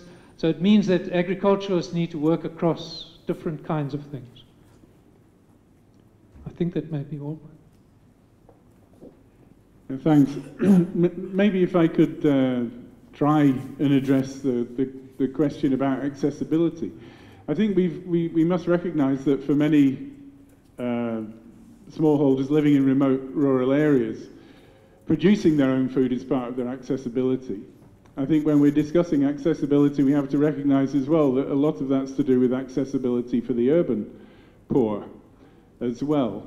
And I think that this is one of the conundrums we face, is that governments generally, because their electoral base, going back to leadership a bit, tends to be in the cities. The drive is always to keep, of course, cheap food available, keep people happy. We saw what happened in 2008 in terms of food riots in Mozambique and other places, really causing political unrest. We saw high food prices potentially triggering the Arab Spring. So there's a conundrum there, of course, because we want food production to be profitable on the other side. And so governments are walking a tightrope there in terms of trying to make sure that prices are biased in that direction. And yet at the time we've got the whole debate on the need to intensify production using fertilizer, and the economics of fertilizer being so unfavorable at the moment for use. And I mean, this is something I'm Tom Jane from Michigan State University. I was just reading stuff yesterday all about, you know, none of these smart subsidy programs are working. And I guess the big question in my head then is, how do we make them work? How do we make food production more profitable for smallholder farmers, particularly when they're in the more remote areas and in areas where their economies of scale are very, very limited. So I think that there are hurdles there that we've got to jump over before this sort of the big potential in terms of what we see as potential profits in agriculture. They tend not to be realized by those poor. I'd like to thank Mike Scott for the question on Into Africa, and I'll see him outside afterwards. Am I satisfied? Are we satisfied? And it's not just me, of course. I think the team that we work with has done a fantastic job, no question. I was in Seattle just recently discussing progress in Into Africa with the Gates Foundation. One of the questions I was asked directly by my friend Rob Horsch was how many percentage of the farmers in, say, northern Nigeria do you think you've reached? And it's a difficult question. We haven't done the calculation, but it's maybe, I said, well, maybe 5%. Maybe that was actually an overestimate. And then the big question is, okay, how do you reach the next 90%? Yeah. So, I mean, the job's never finished, Mark, is it? And how do we do that? And I mean, that's when, where does the role of research stop and the role of government and other organizations finish? At what point are these things going to be picked up and run away with by companies?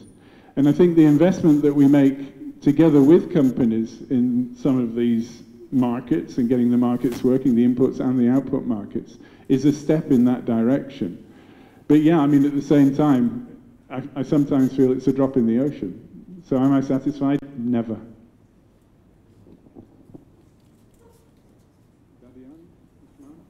Usman?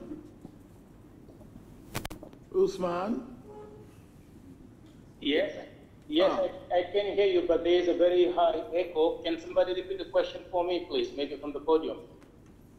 There was a question for you. Usman, did you hear the question? There was a question, a particular question for you. Yeah, there's a very bad echo. I could not. I know that I can understand Atakra when he speaks. Maybe he was closer to the mic. But the people from the audience, there's a very high echo. I couldn't understand what they said. Could somebody just repeat it maybe briefly for me, if it's convenient and appropriate? Hello, Usman. On slide 14, you indicated that as the profit margin increases, the number of firms reduces. Yeah? As the profit margin increases, the number of firms reduces. So the question is, on policy level, how do we increase the profit and also maintain the number of firms so as to reduce post-harvest loss?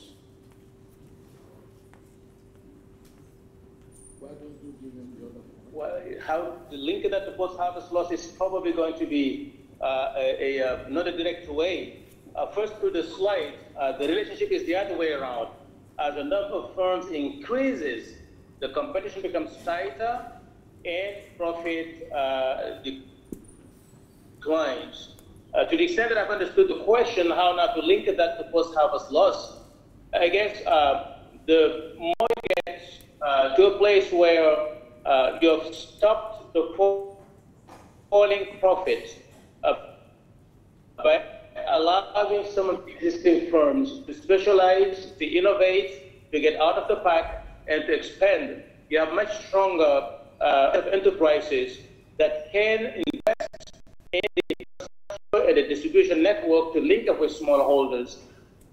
And that's not just in terms of take-up of the harvest when it's done, but also the standards, the norms that they will agree with the farmers on, the production practices, a lot of things they can influence that will reduce the time for harvesting and take-up, but also that will reduce, improve the practices for conservation of harvest and for handling of harvest. That may help reduce the post-harvest losses. I didn't understand it. I hope that was the right question, the right answer to the question, the way I understood it. Back to you. Thank you very much. We thank you for your contribution, and then we will now have to move on. Thank you very much.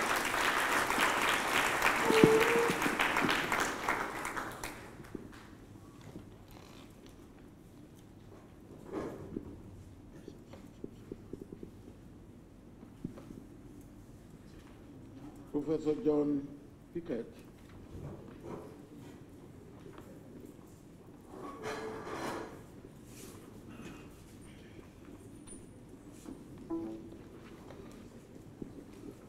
Oh, no, I saw you there. And there was well, John's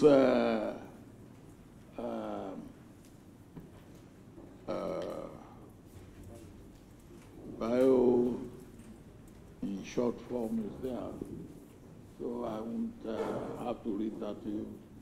John, you have the floor, and you are most welcome. Thank you, Your Excellency. Director General, distinguished guests and fellow scientists, it's a really very great pleasure to be here speaking to you today, and I think that I want to take up a challenge which relates to the very nice point that we heard amongst the many gems of wisdom this morning, and that was from Bruce, which said research for development needs to up its game.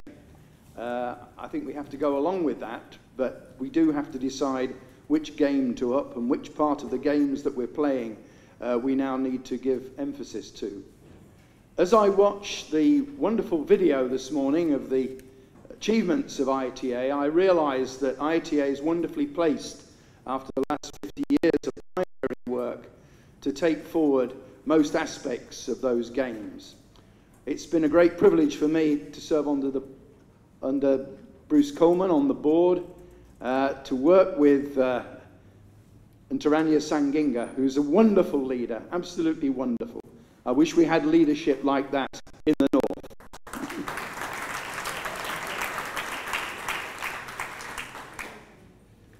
So I've got a template for the work plan that we need to consider to give us what we must deliver over the next years, and that means sustainable intensification of what we do.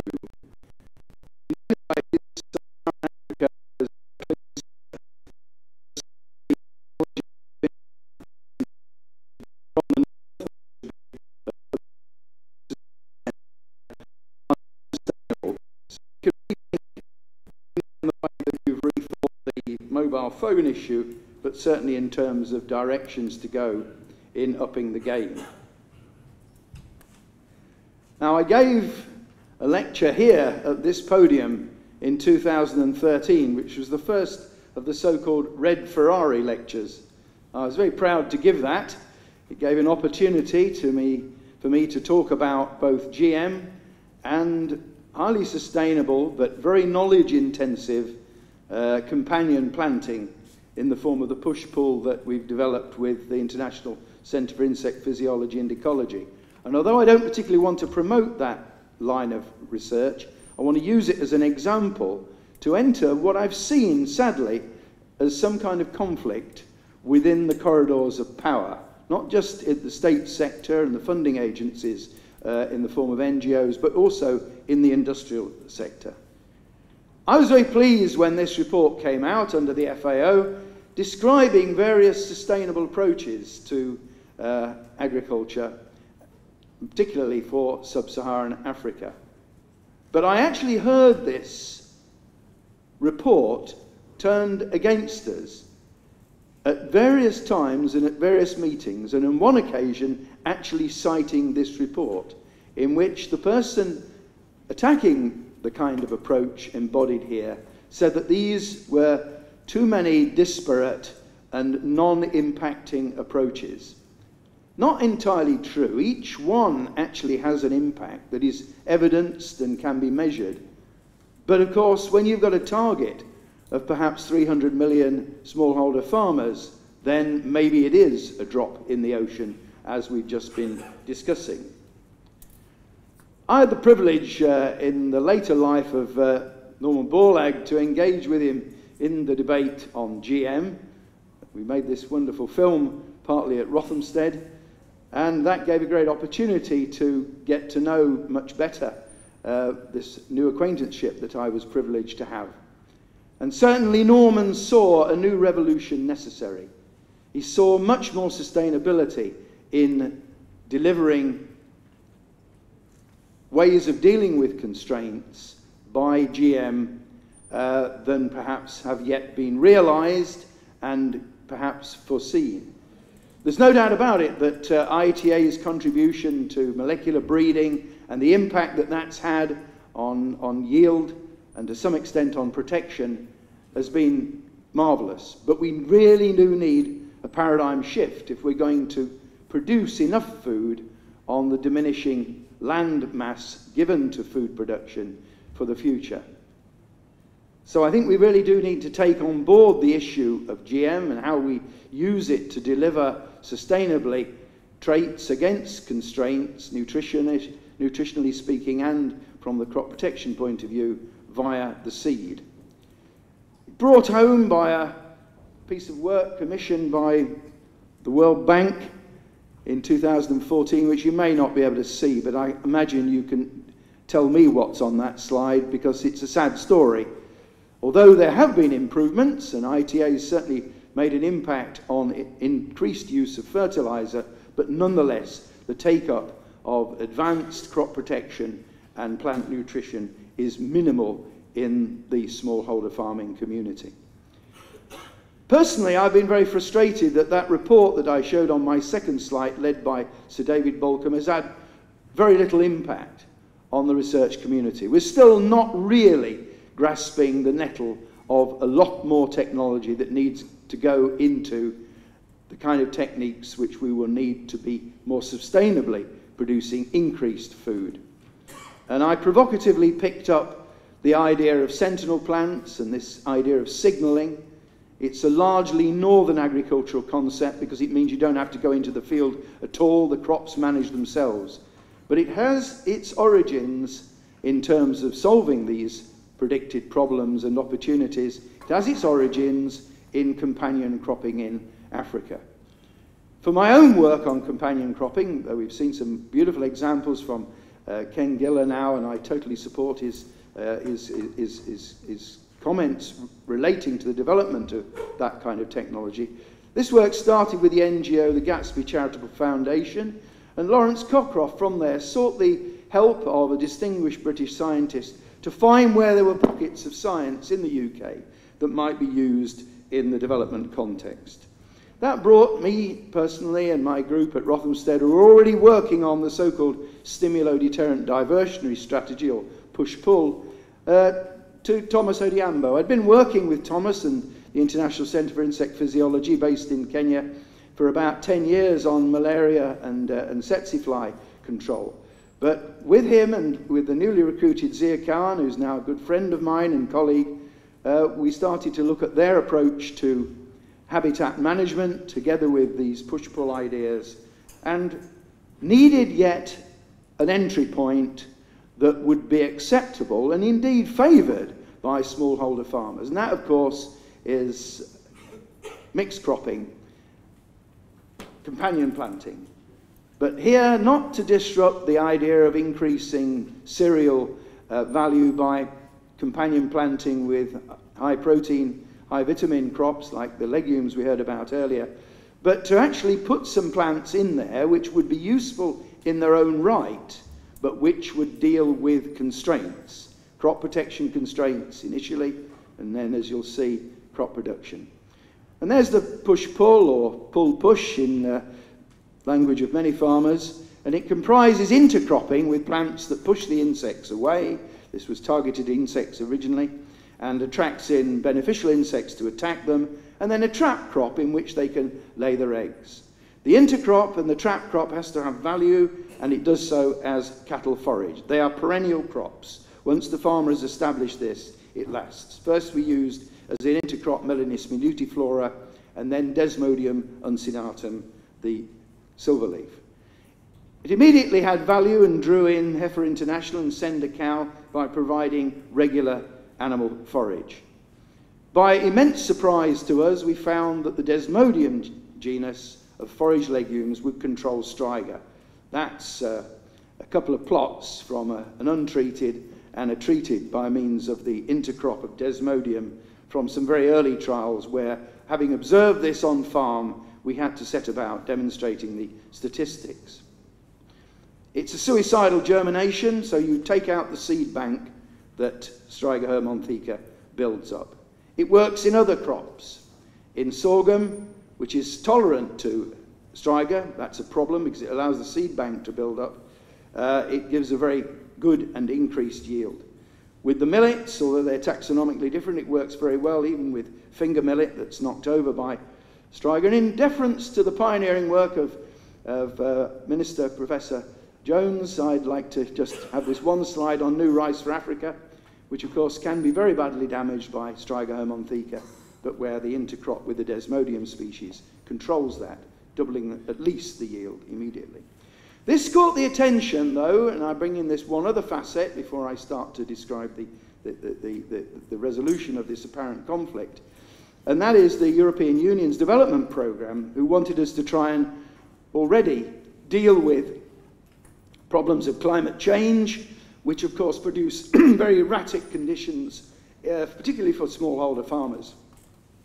And that meant moving more to sorghum, moving the intercrop to a drought-tolerant Desmodium species, Desmodium intortum, and then moving the trap crop to a Brachiaria species, and we used the apomictic Brachiaria mulatto 2. There's some figures there. It still has maize in the system, but you can see the sorghum's doing really very, very well. Multiplying the farmer's best practice by the intercrop, by the trap crop, 100% of striga controlled, 70% of the insects controlled. The European Union stayed with it and wanted us to develop even more drought-tolerant plants, which we're doing. There are some of them. There's the original drought-tolerant Desmodium. Desmodium incarnum is almost a resurrection plant. It's fantastically tolerant to drying out conditions. So we have a system which is kind of flexible. It's just one more of the many sustainable, intercropping, and generally agronomic approaches that we've heard expounded in other forms. But what about the GM side? Well, why don't we give the doubting Thomases in the agencies that criticize these for being too difficult to develop and slow to develop and too knowledge intensive, why don't we give them a little bit more of a taste of the magic bullets they apparently still crave, though which we should try and wean them off by picking up the actual genetics that we're harvesting in some of these sustainable approaches. Now, when we put the intercrop there, in this case Melanis minutiflora, it produces that chemical, which is also produced by maize when it's damaged.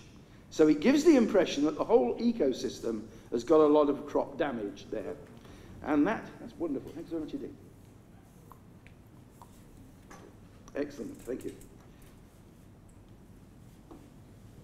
And so it is with a trick in its hands that it actually serves as a very nice intercrop. Now, we were using largely in our experimental plots, though not on farm obviously, hybrids. On farm it was all OPVs.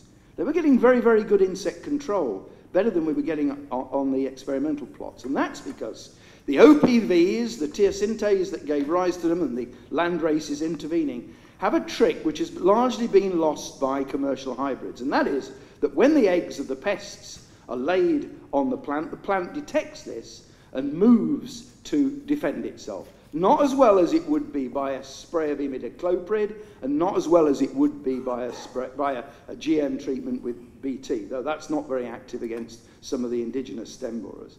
And so we set out to identify the genetics. Sadly, we chose to do this by GWAS, which hasn't really worked because, of course, we have immense diversity in the OPVs. But with Ed Buckler and Damaris Odeny working in sub-Saharan Africa, we've had a good stab at it. By the way, we often talk about unconscious bias in the north. I'm sure you do down here. My PhD students just spent a couple of days on a course in the matter. I'm sure in the north, though, you will appreciate that most people think that he is the farmer. You will know the reality that, of course, she is the farmer. And she's been preserving this variety, an open PV variety, which is called Naimula, and is really very good at that signalling.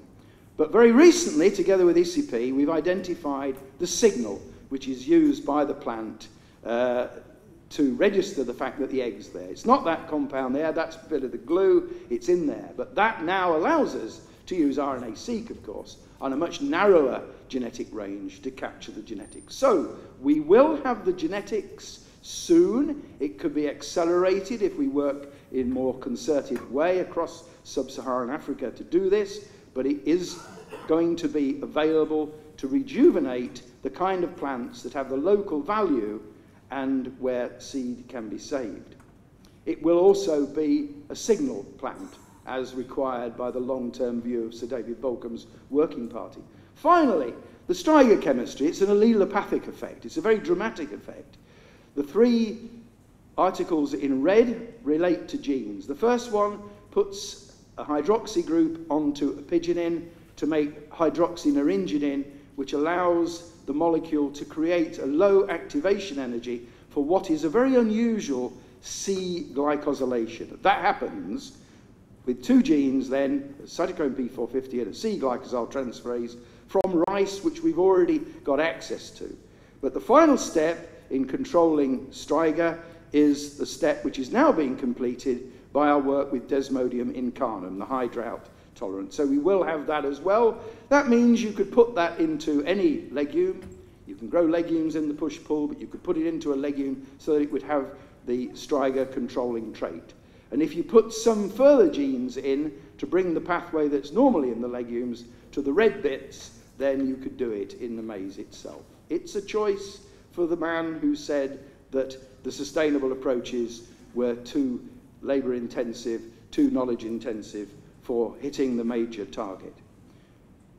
That's the numbers of farmers involved in East Africa. It's a small amount compared with the target, 147,000 odd farms total is a drop in the ocean. The man who spoke to me before is quite right. You can see a nice feature, and that is with the drought tolerant, the climate smart push-pull, we've got some increasing gender balance in the right direction, honouring that lady who has grown the Naimula very well. I was going to continue and finish with one more slide saying where I thought all this had to go. Well, I've written it down in a few words at the end of my presentation. So I'll just show this slide, which shows some new developments. This is not a magic bullet, Bruce, you're quite right, we don't need any more, because they seldom are. But nonetheless, once you have a platform, you can put other things into it. It wasn't difficult, though, to build in armyworm control, because we knew all along that the noctuid moths that are the stem borers are the same taxonomically as are Spodoptera frugiperda, the fall armyworm. And so we've just published, within the last few days, a very dramatic demonstration of how the push-pull is controlling fall armyworm. Besides the nutritional value of growing a legume constantly within the cereal and getting a lot of nitrogen fixed that goes into the crop, in fact, we also scavenge phosphorus. But we also, as you would expect of any companion cropping system, sequester carbon. And that relates not only then to us dealing with climate change, but also mitigating it in a sustainable way. And not in any way wanting to compete with Aflasafe, but nonetheless, in the Desmodium plots, we have very clear reduction of Aspergillus species and of aflatoxin. My collaborators are Charles Midega and Zia Khan. They will be reporting in detail on the fall armyworm work later in South Africa. I hope that we can resolve these problems of scale and which technologies to go for. Personally, I don't think we should throw out the opportunity to take really sustainable systems, learn from them, and build new GM technologies. But you can come straight in, as World has done with BT endotoxin GM. It certainly works. It's not working here for the right farmers yet, but it could if we can integrate it into their other needs. Thank you very much.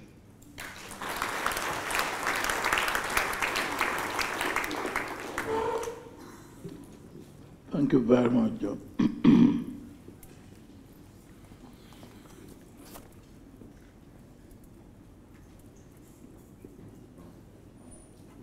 Monty, you take the floor.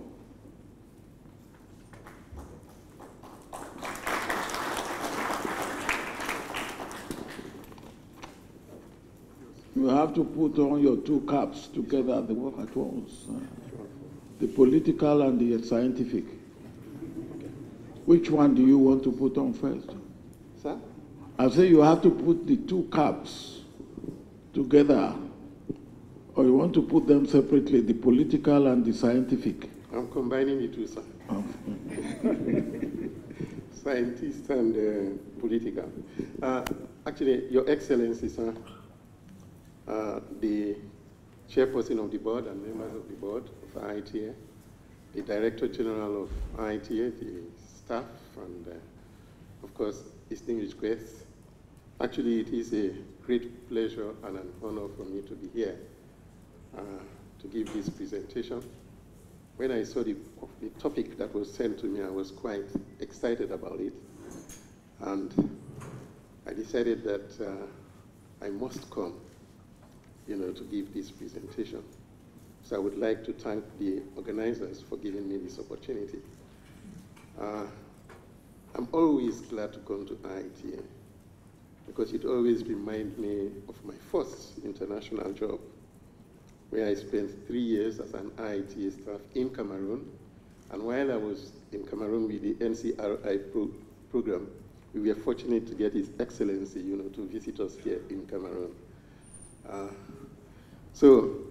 Today, this topic, prospect for new rice for Africa, NERICA, in food security over the next 50 years. That's the topic that I'll be discussing, and I have chosen the following outline. where I will talk about the role of rice in food and nutrition security in Africa. And then I will talk about the creation of the new Rice for Africa, NERICA, and its dissemination and spread, not just in Africa, to other regions of the world, where NERICA was used in breeding programs. And in some cases, NERICA varieties have been planted in some other countries outside Africa. And then I'll go to talk about the impact of NERICA on production and productivity, impact on nutrition and on income.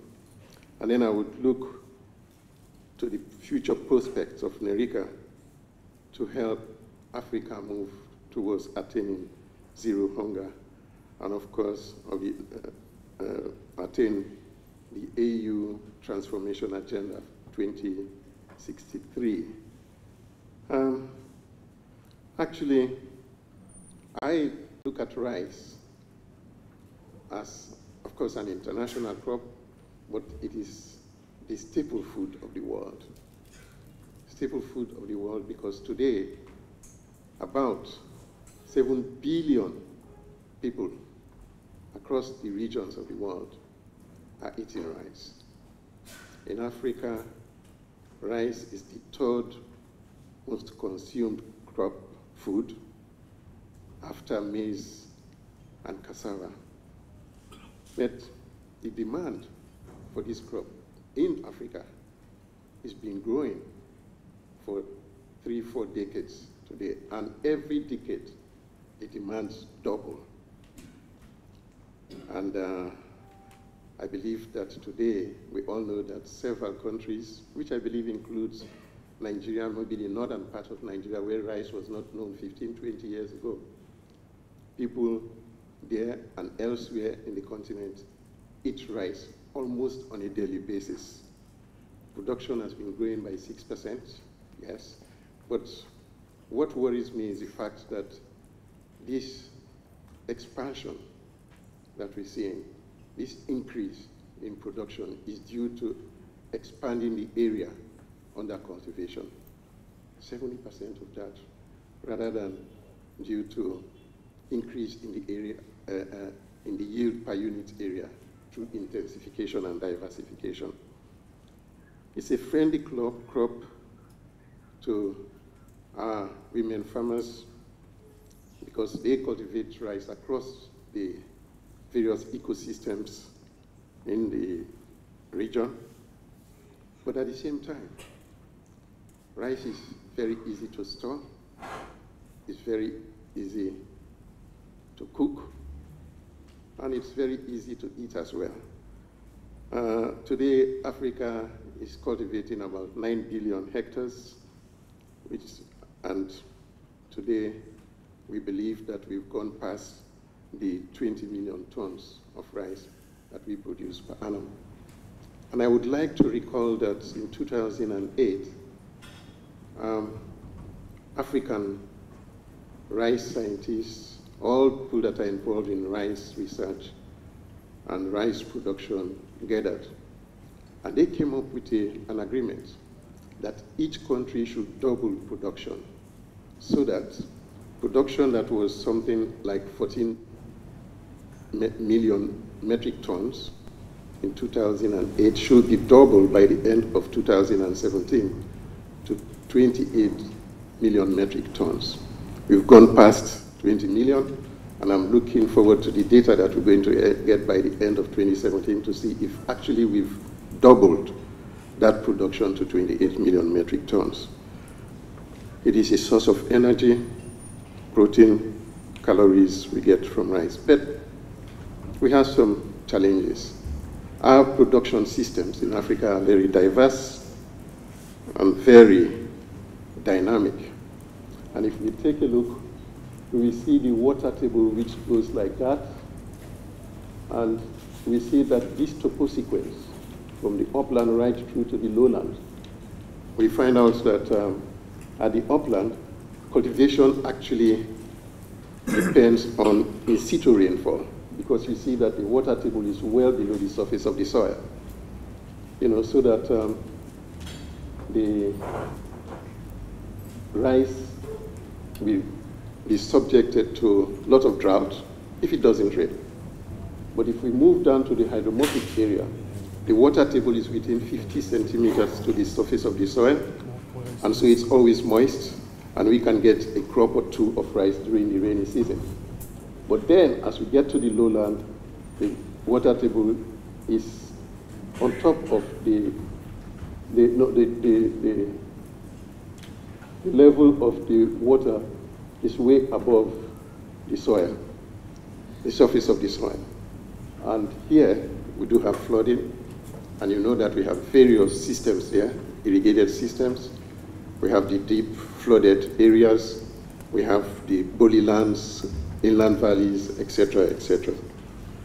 But these ecosystems are faced with a lot of problems, challenges. Water control is one of them, pests and diseases, weeds, soil fertility problem, input availability, market access, HIV/AIDS, and recently we're talking of Ebola that actually stops some farmers from getting to the fields.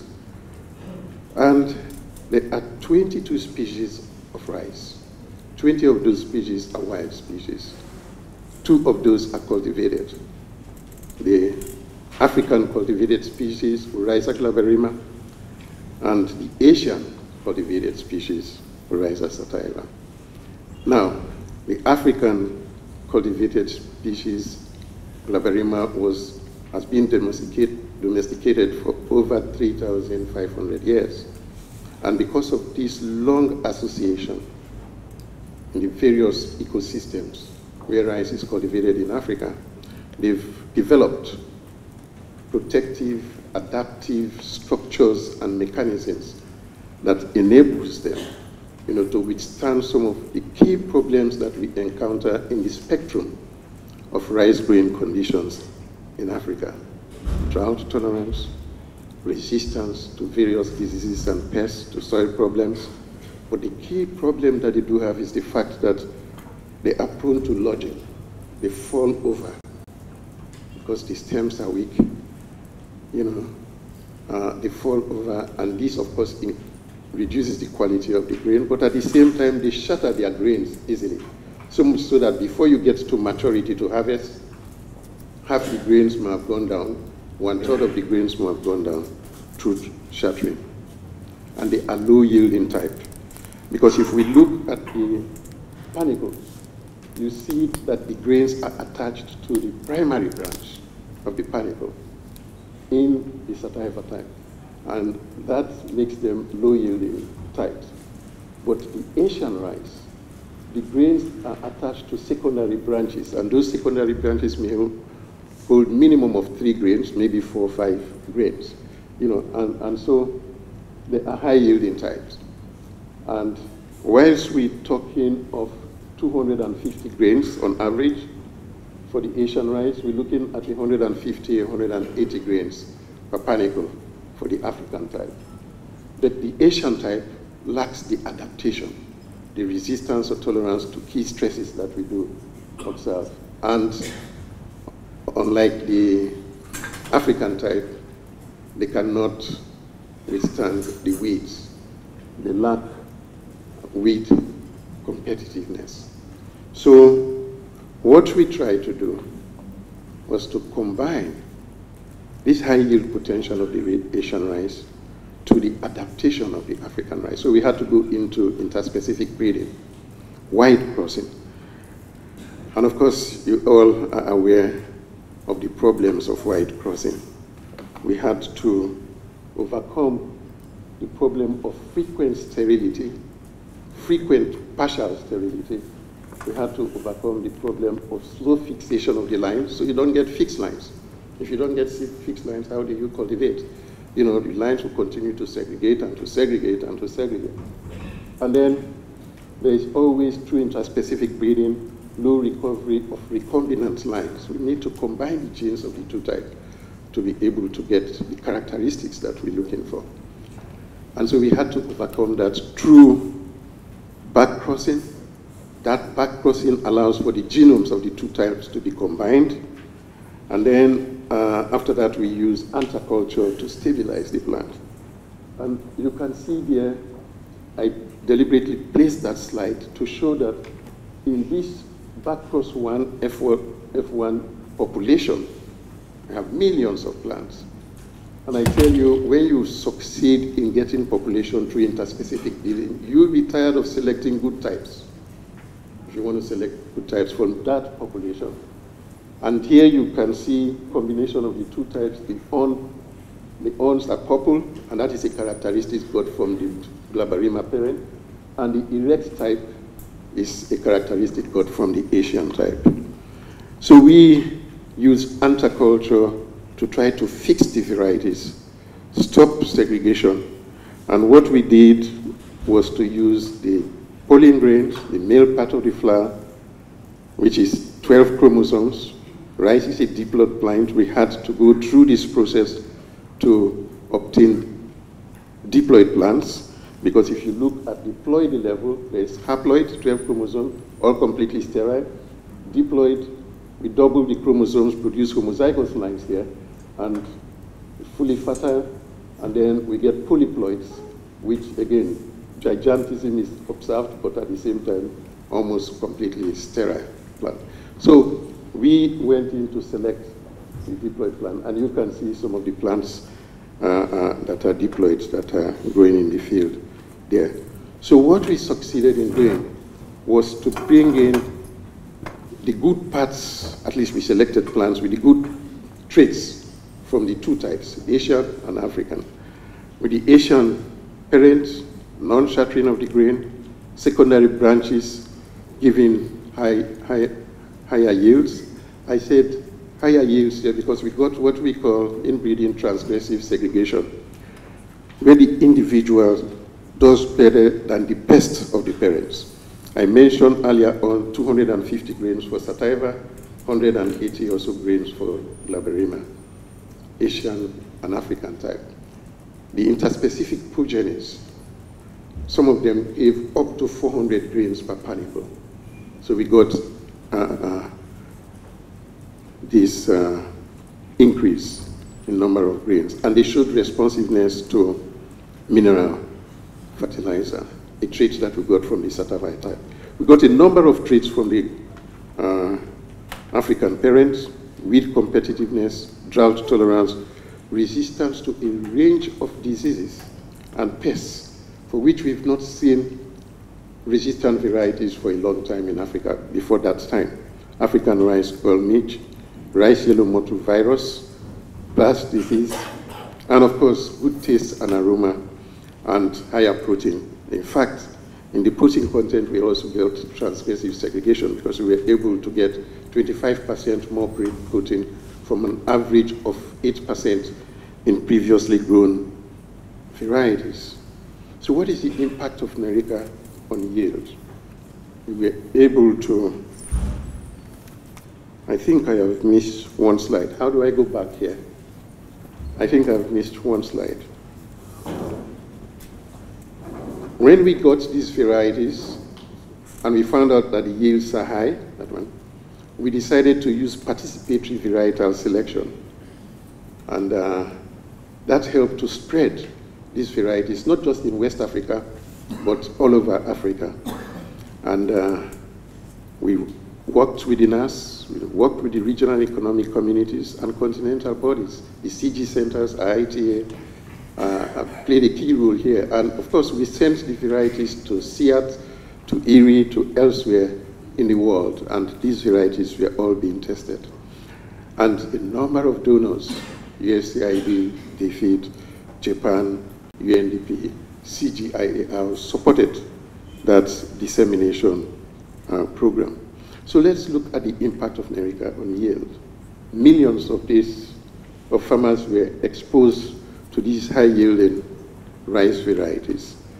And under traditional cultivation systems, where the farmers do not use external inputs, they use the hand hoe for soil scarification and little or no use of fertilizer.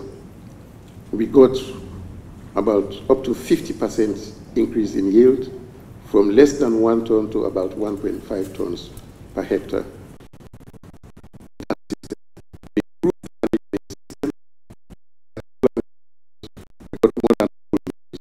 About 2.5 tons per hectare.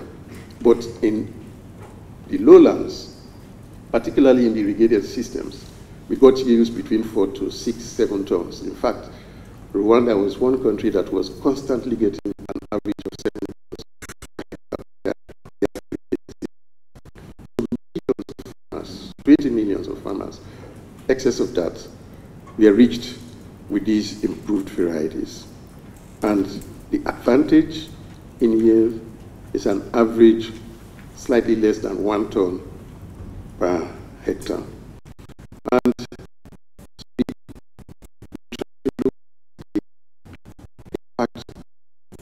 income took the Benin nation, where additional per capita household income was something like $101 per hectare. And for women, for men,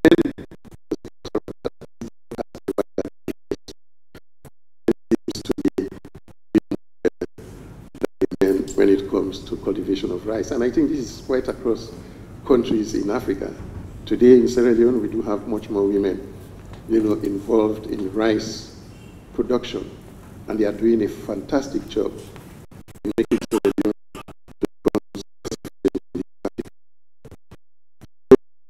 East Africa was able to cut down on importation of rice by 88 million US dollars. And I believe that if we put the entire continent into perspective, it should be much, much, much, much higher than that.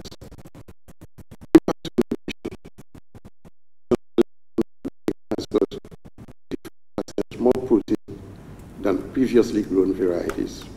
Average 8%, Lyrica can go up to 10.5%.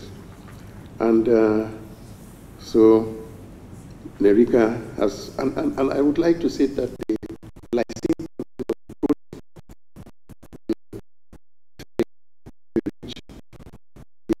specific protein that we have developed. Amino acid content is high, and at the same time, we see that this looks like biofortified crops because they have the range of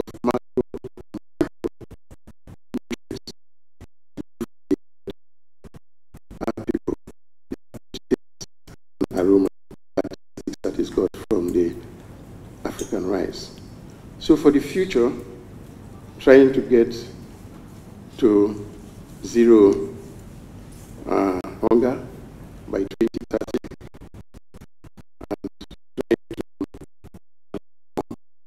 from agrarian to industrialized societies, as declared by the AU by 2063, I see Lyrica playing a very key role in getting us there.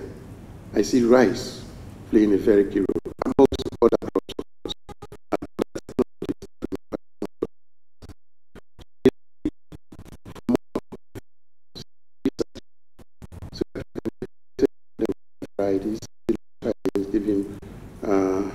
I think the previous speaker mentioned Lyrica not doing well under certain conditions, except when they are intercropped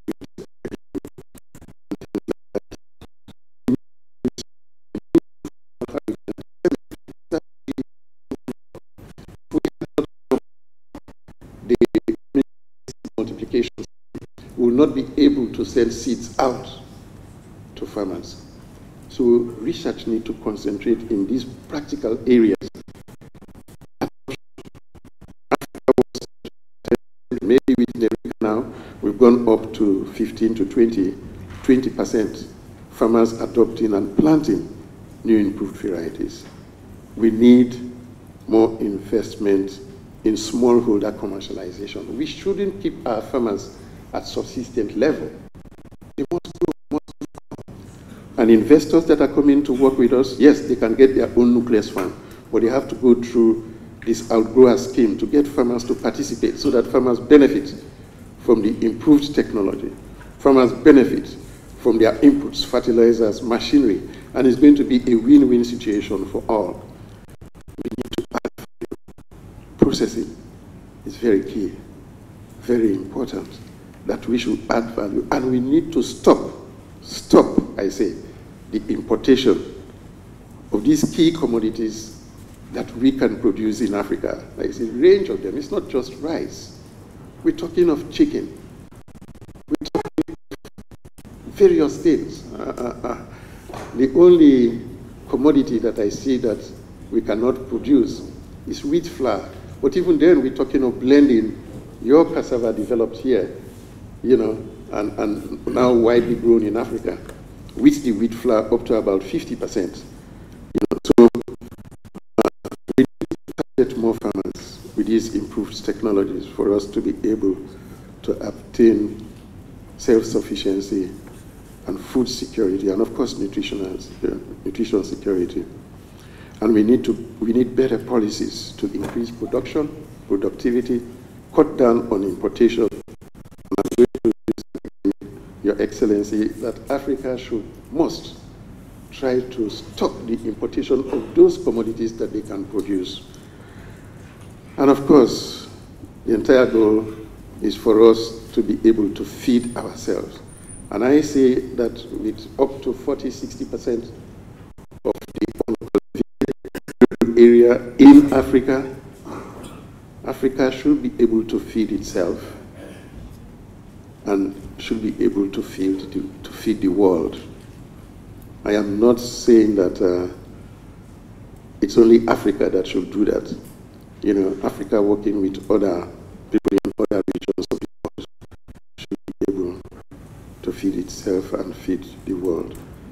So in conclusion, America is just one tool that we can use to fight hunger, that we can use to fight and attain food and nutrition security, that we can use to gain our independence and work for ourselves, that we can use to stop importation of rice, stop importation of other commodities that we can produce, and attain the vision of our political leaders, attain the vision of our President, that Africa should feed itself and feed the world. Thank you very much.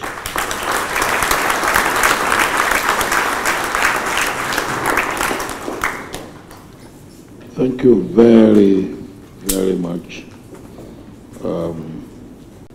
As you rightly said,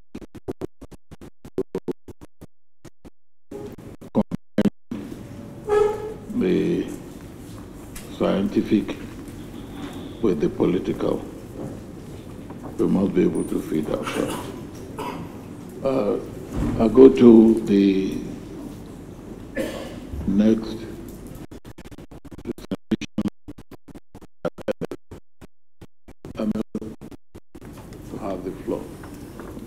Thank you, Your Excellency, dear colleagues. It's a pleasure for me to come back to IITA, where I started my career, as Dr. Sanginga said earlier, in 1979.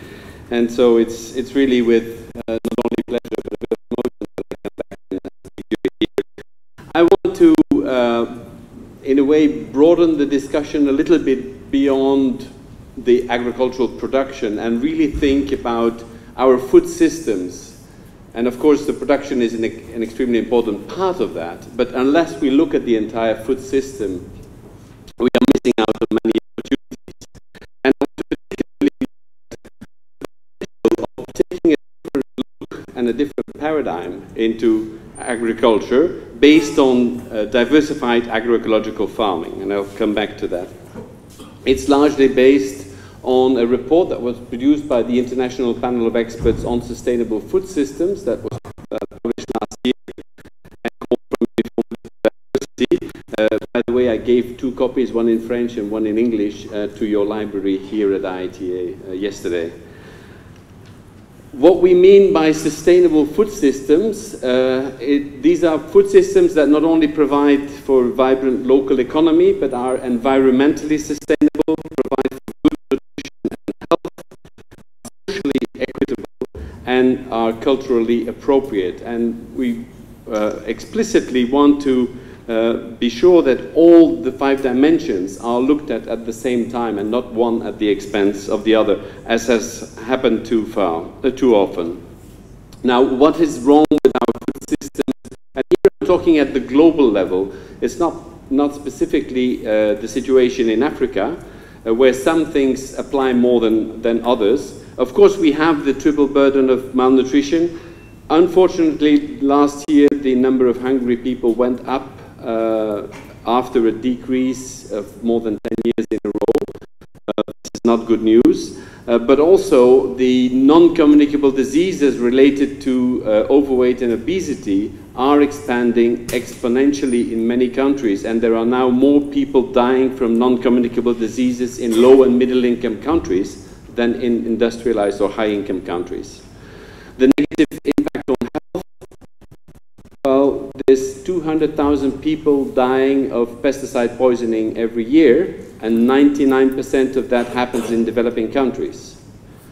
The problems related to other health aspects, I don't have time to go into detail here. The lack of environmental sustainability, biodiversity, soil degradation, etc. Social inequities, poverty. Farmers in virtually all countries of the world are among the poorest people or the less well-off people of society. And there's a lot of disempowerment of farmers. And finally, cultural aspects are very rarely, if ever at all, taken into consideration in these discussions, yet are important for people. And many of these characteristics are linked to our food system, which is based on what I dubbed here industrial agriculture. And what I mean here is a type of agriculture that is based on economies of scale, that is based on specialization, that is based on maximizing or optimizing the environment to suit the plant, rather than looking at how to have the best use of the natural environment.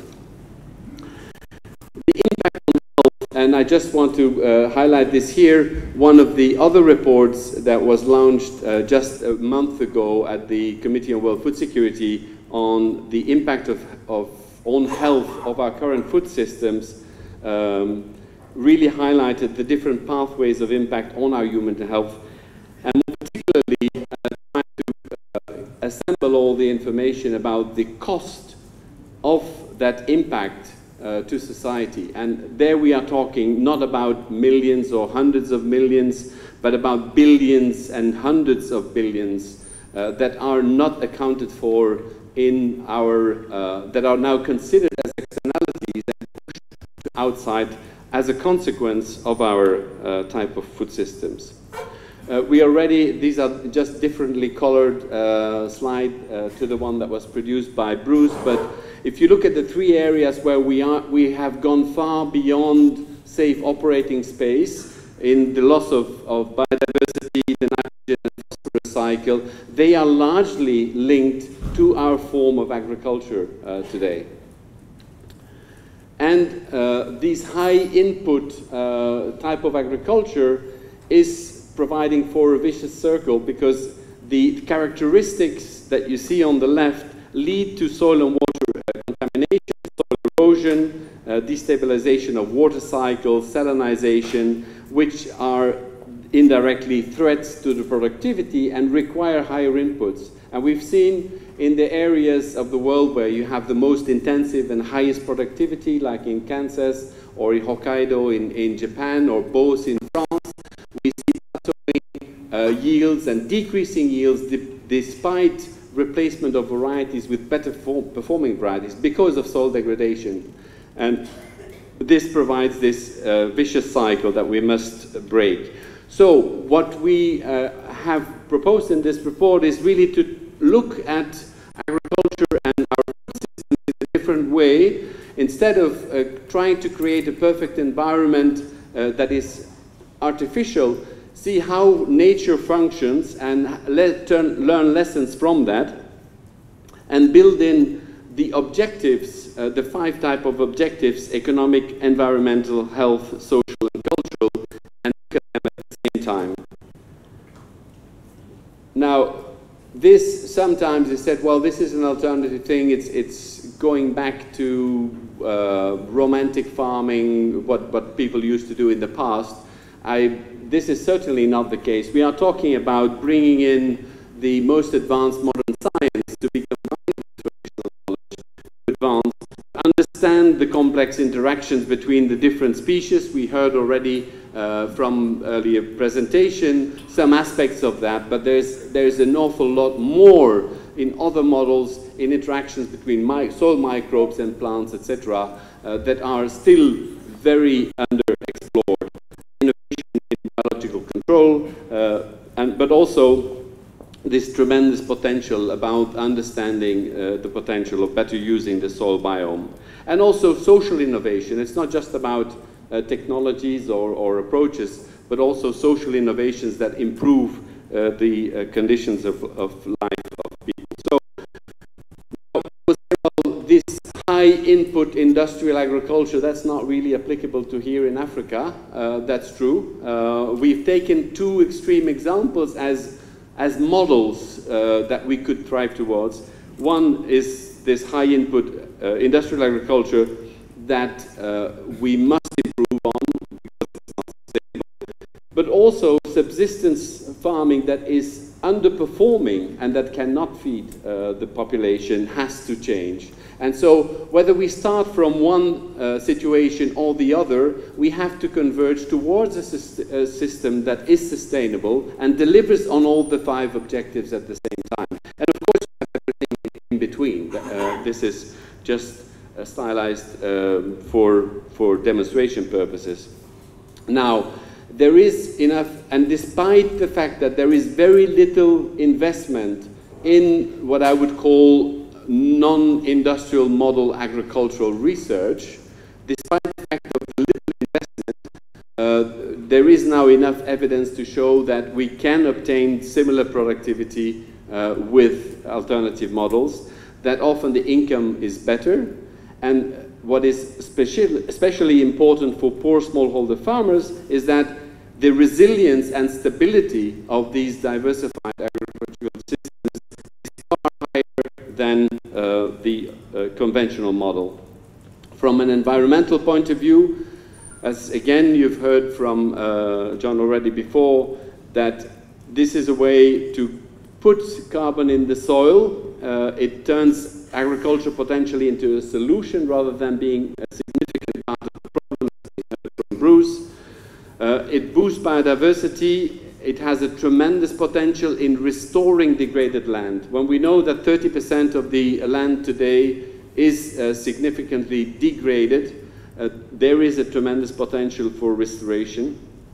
And improving ecosystem services, again, something that is considered as an externality to agriculture today in terms of water and nutrient cycling, pollination, pest and disease management, but also other ones of recreational and you name it.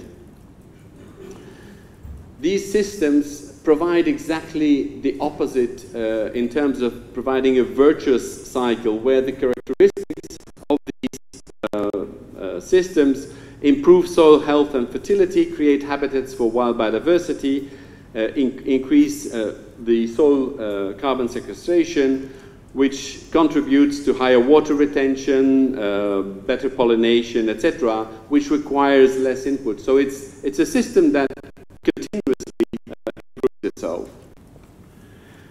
On nutrition and health, well, applying less external inputs will avoid the negative health outcomes of industrial agriculture by replacing pesticides and reducing other chemicals. It will provide for a diverse, healthy diet. The increase in proportion of the diets of carbohydrates over the last decades is a significant part of the reason why we have this increased obesity and overweight. The World Health Organization now is very clear about the need to diversify diets, and therefore we have to diversify the agriculture that produces it. But also, these low input types of agriculture have been shown to have higher levels of beneficial nutrients such as omega-3 fatty acids in meat and milk, or antioxidants such as polyphenols in plants.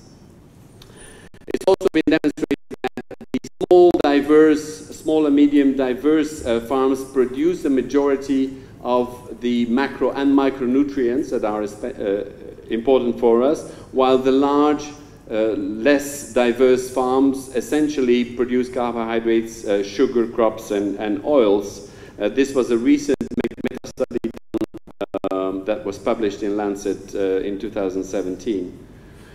Now, from a social and cultural point of view, these systems provide for more employment and often better quality employment, but also employment throughout the year because of the diversification of the production systems. The seasonal laborers that are often very badly treated in many countries is avoided by this, and it provides also for opportunities for closer links between consumers and producers. On a cultural aspect, a lot of the traditional crops can be maintained or reintroduced in the cropping systems, and crops that are important for people culturally, and also the integration of traditional knowledge that tends to be rapidly lost in an industrial model of agriculture. So the question we asked in the report was, with the evidence that is available today, showing the potential of these alternative ways, how come that we don't see a more rapid transition? And this led us also to take a political economy look at our food systems. Why are the things the way they are? Or sometimes who's pulling the strings in these systems. And this led us to identify 8 what we call lock-ins that make it difficult or prevent the transition that we would like to see. And I don't have time to go through all of them in detail in the time allocated. I just want to focus here on a few, but I encourage you to read about them because they are powerful obstacles. One that we hear very frequently is the feed the world narrative. We will have 9–10 billion people by 2050, and then implicitly say, and therefore we must continue to apply more and have more intensive agriculture in the model that we know, rather than admitting or recognizing that you can achieve the same results with alternative sustainable systems. Compartmentalized thinking. This is still a major obstacle, whether in universities you have departments that don't talk to each other, whether in government you have ministries that don't talk to each other, agriculture doing its own business, and environment and health doing other conflicting things. Short-term thinking, it's very difficult to make investments, whether you are a person in charge of policy at a country level or even in a company level. Very difficult to invest in things that will have a return on investment after 5–10 years only. But also the measures of success. And I think as long as we keep just looking at tons per hectare as the major measure of success, we will be overlooking all these other things that are externalities today. And we must change that. We must start measuring what matters to people. And finally, the issue of concentration of power, and that is one of the factors on why things are the way they are. It is not an innocent thing to have this degree of concentration of power. And we have another report that was also launched in the meeting of the Committee on World Food Security in October that is talking about this acceleration of corporate concentration in the agri-food system, where we have now just a few companies controlling the vast majority of the seed market, fertilizer sales, agrochemical market, R&D in poultry and pigs, for example, and the global grain trade. And in the agrochemical and the seed market, in addition to that concentration, you have an extreme high amount of cross-licensing that actually we are in fact confronted with a real monopolistic situation. And the potential to influence policy. That's really what matters. And on the distribution and transformation side, it's very similar. There are very many different colored brands in supermarkets and stores, but if you look at the companies that are behind them, it's also a very small number.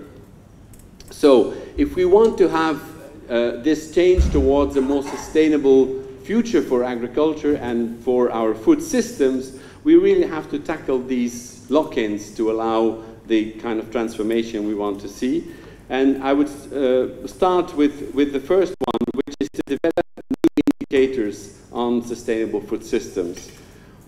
No longer just looking at yield per hectare or productivity per worker or GDP growth at the country level, but rather at what matters to society, nutrient content per hectare, nutrient availability to the people that need it, total output or total biomass that is being produced, the resource efficiency, ecosystem services that are delivered by agricultural systems, and livelihood resilience and social equity have to be part of what is measured in the future. So a few recommendations that we have in the report. I'm not going to go through all of them again to save time, and just focus on the few that are probably the most relevant to a research for development organization. The first one I already mentioned is to develop and agree on new indicators of sustainable food systems that measure what matters to society, to shift public support towards diversified agroecological production systems and local transformation. If we know that today agricultural research at the global level, more than 50% is carried out by the private sector. That is focusing on just a small number of commodities, a small number of species, and a small number of technologies. And what is worse is when you look at the investment made by the public sector, they predominantly also invest in the same species and the same technologies. I was recently in Canada and was asked how agricultural research investment is being carried out there. And in 2015, they had $649 million invested in agricultural research. And when I asked which type of agricultural research are you supporting, it was essentially agriculture, and there was only 1.7 million that was earmarked to what I would call alternative, some of it called organic agriculture or other forms. So less than 0.25%. And one reason for that, maybe, is that there is a condition to have a public-private partnership for most of the programs, and 30% of the investment has to come from the private sector, which you say, well, that's a good thing, we'll bring in private money into our public research. Actually, what happens is exactly the opposite, because the private sector will partner with you only if you work on the crops that are of interest to them, and if you work on the technologies that they control. So in fact, these other 50% are actually subsidizing the public sector, the private sector, rather than the opposite. So I'm not saying there should be no public-private partnerships. That's not the point. But if you put conditions that are so restrictive, have an impact to be so restrictive, I think you're going in the wrong direction.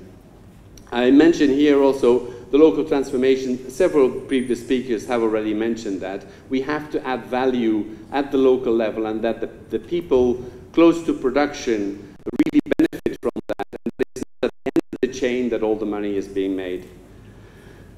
I think mainstreaming these agroecology, and don't be obsessed by the word, it's really understanding how nature functions and looking at more holistic systems approaches that have to be brought into the education and the research agendas. System thinking is still not part of curricula. Also, the other thing that several speakers have mentioned, the importance of participatory research, really working with farmers, where you have farmers as equal partners and not just recipients of wisdom coming from the scientists.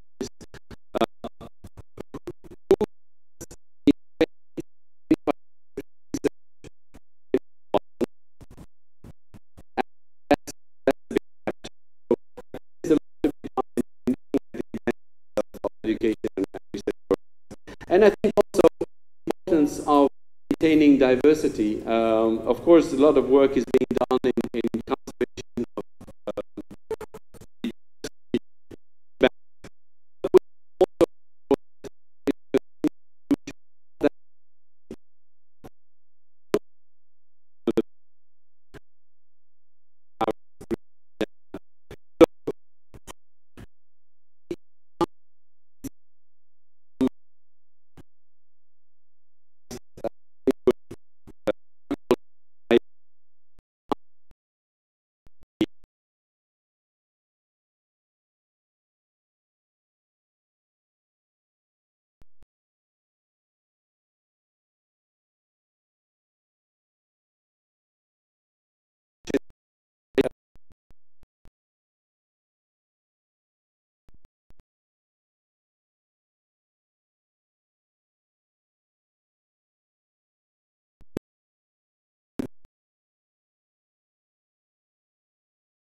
I think it would be good